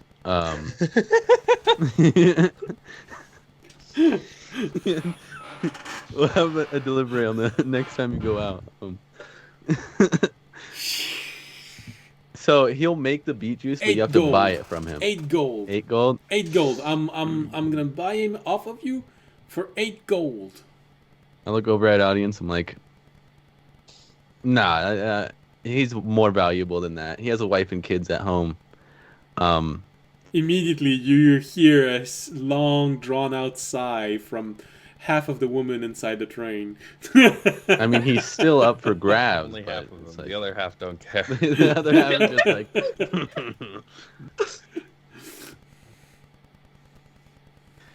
Ladies, it's a monogamous relationship. Don't worry. Don't worry. What is this backstory you're creating for me?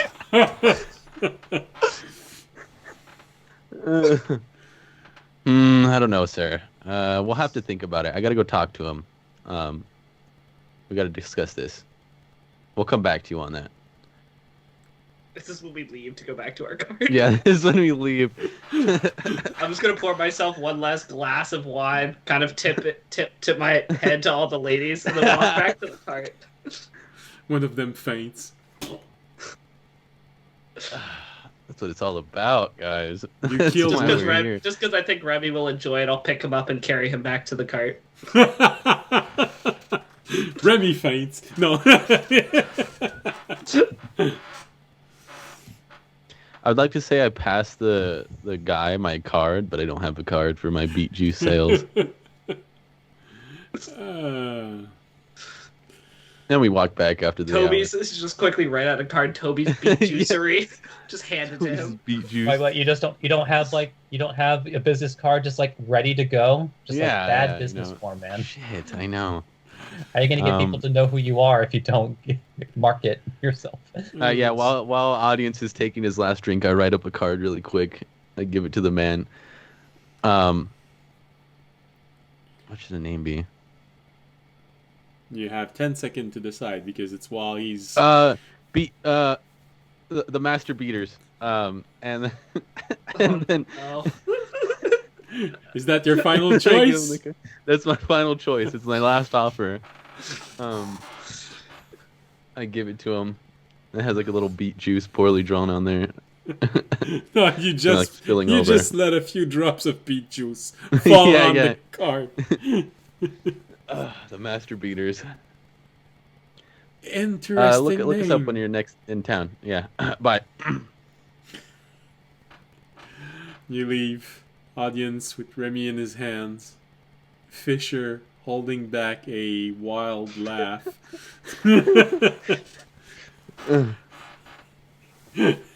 He's 5 minutes away from rolling on the floor, laughing hysterically. For the first time of his Talking to life. audience, I'm like, we got a business going now. I Me mean, too. For the first time of his life, Fisher thinks he knows what it feels like to laugh so much that your ribs hurt.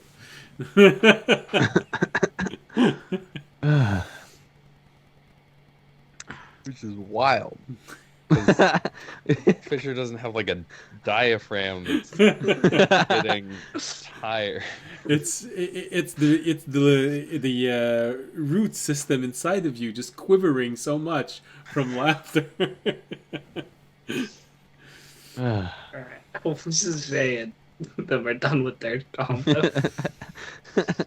yeah. Well, you arrive. You come back a total of half an hour later, stuffing yourself on beer, cheese, and dried Beet juice. fruit. Oh yeah. A little too. bit of bread also. You know, cheese and bread. They have to be together. You arrive just in time to see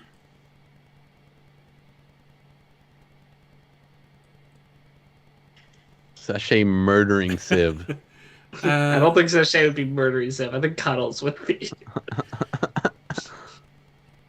the discussion has become very heated. Well, at least on the side of Sachet. Civ is not reacting. He's just listening to what she's saying. We don't hear anything though, right? No, Because it's still silent. because of the privacy thing. I'm gonna do the really awkward like knock on your roommate's door when they're like arguing with their girlfriend. Hey, we all friends in there? How we doing? Want some beet juice? Want some beet juice? Got milk? Yes. Freshly, got beets. freshly squeezed. Freshly squeezed beets. Alright, so you have this moment of knocking at the door and you see Sachet stop and just look in your direction. She's looking more furious than you've ever seen her before. She she makes a can do step something to just- go toward the door and she stops. She looks at Civ for a moment. You see Civ raise his hand, and you see four flashes of light coming from each corner of the wall of the boot, just flashing and going back into his arm. And she opens the door and she leaves. She actually would be more accurate to say she storms out. So I see the convo went well. What is that all about? It actually went pretty well, I think. Yeah. Sure. You want some beet juice? Wait, Civ, can you taste? He looks at you for a moment. For everyone else, it just looks like Civ is looking at Tobiashi. For you, Fisher, who actually can analyze the facial feature of another construct, you get the feeling of a glare, meaning, can you taste?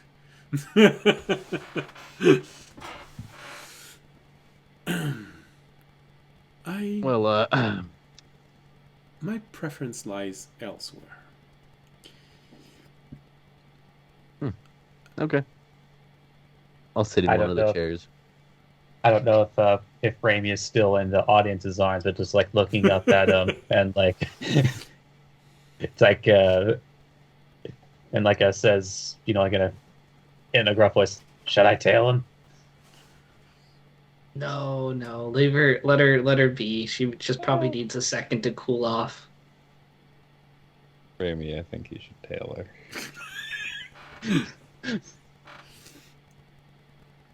Okay. I'm sure she doesn't get into trouble. Not as like a watch for her to do something, but as like a see if she's okay. And when we give the signal, take her out. To No. dinner. Rainy, ignoring that last comment, looking at Fisher and holds up 2 talons.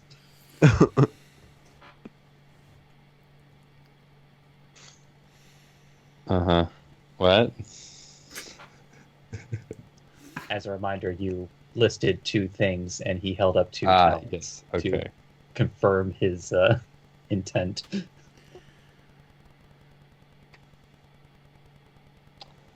I want to know why she was so mad. I mean, is there something we should be worried about? I'll look at Civ.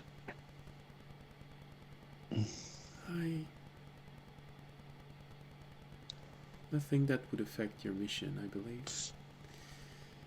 believe. Were you talking to her about how you were able to leave and like dealing with the mist?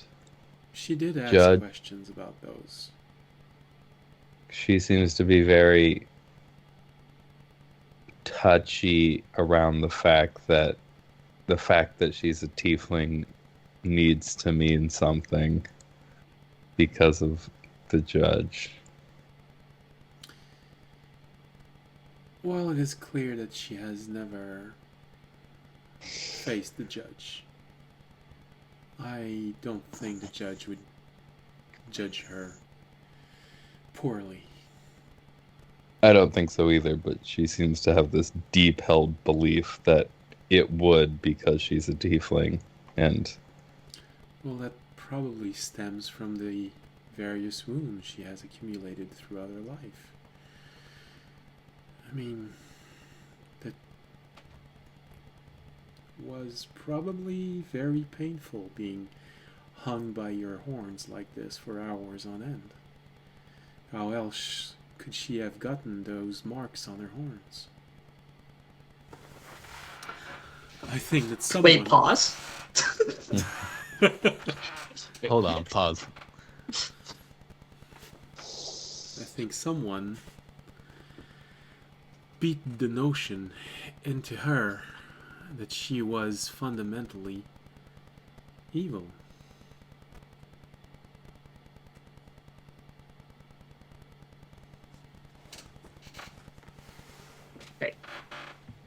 Civ, I'm just being honest, man. I know you're saying it went well. Why was she so mad? Can you just tell me so we can know why she's so upset that she left?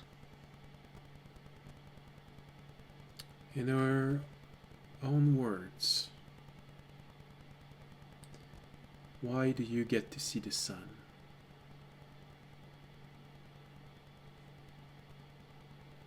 Ah, I have no, sorry. sorry. Sorry. I don't say that. I don't say that in game. The I compartment do think goes this is actually black and part of cuddles the kills conversation where Tobiashi. Rainy does slip out of the conversation.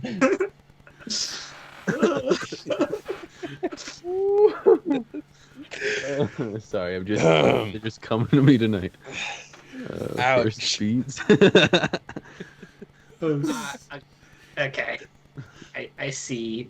Yeah, Remy, why don't you make sure? Remy, why don't you make sure she's okay? And then, yeah, she's okay.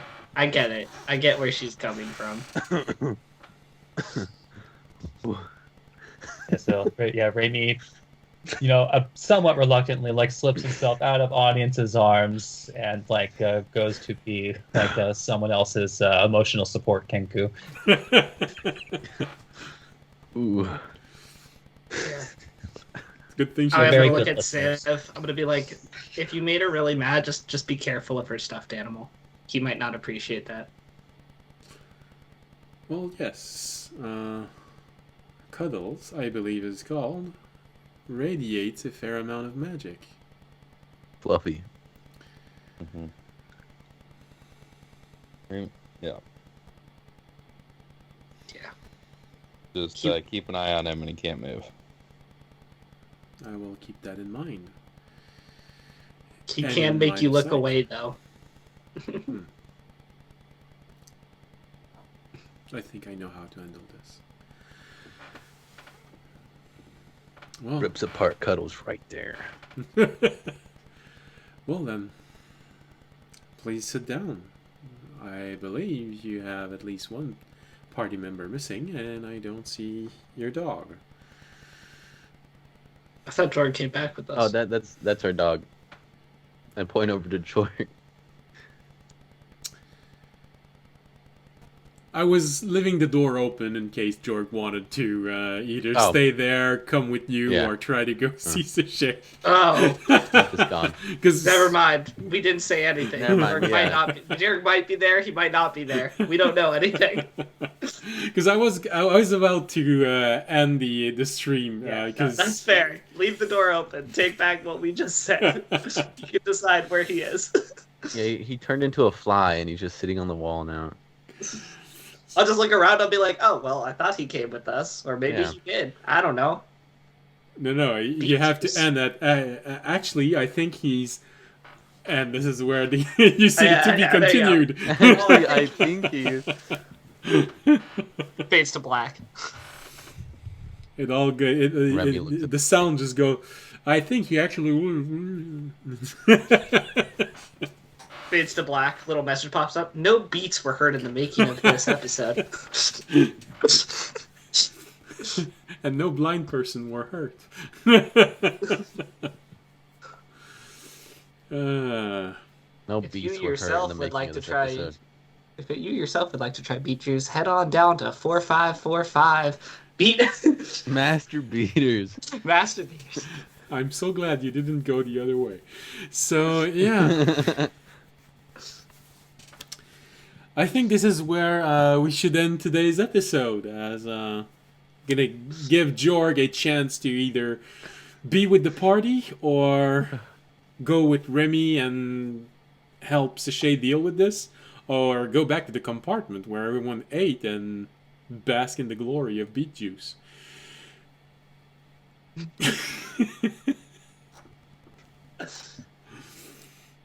Oh.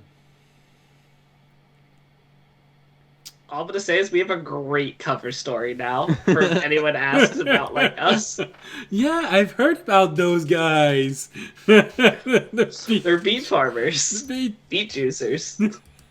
Beat choosers. Oh, you never know how things can unfold. All right, so with this interesting side note, ending note, I don't know, we're gonna end today's episode here as everyone is finally reunited. Sachet needs to go through her frustration. Remy is going to help her go through her frustration. Jorg, we don't know yet what he's gonna do. And audience, Tobiashi and Fisher are sitting down with Civ. So, you're gonna have a whole lot of conversation. Or possibly nothing, and we'll just fast forward to the moment we arrive at the station. I don't know. We'll see next episode, I guess. And yeah, that's it. Thank you for watching. Thank you for being here. We hope you'll be there next Wednesday or Friday if you're watching this on the rebroadcast. As always, if you enjoyed the show, you can support the stream by following us on Twitch, Twitter, and YouTube. You can also support the stream by making a donation, which is very much appreciated by me. Becoming a Patreon, that would also be very much appreciated, because right now there's no one there. Subscribing on Twitch, because it would be more fun if there were more people than just my players subscribing to this. And yeah. And if you can't do any of those, well, you can simply leave a like, leave a comment. YouTube. I've never had a comment on Twitter. It would be curious to have one. Draw fan art. I'm never opposed to this, especially if it centers around something someone says. Please don't draw sexy scenes. Please. Do draw sexy scenes. So, audience, do you want to give your personal email so people can send you sexy drawings? No.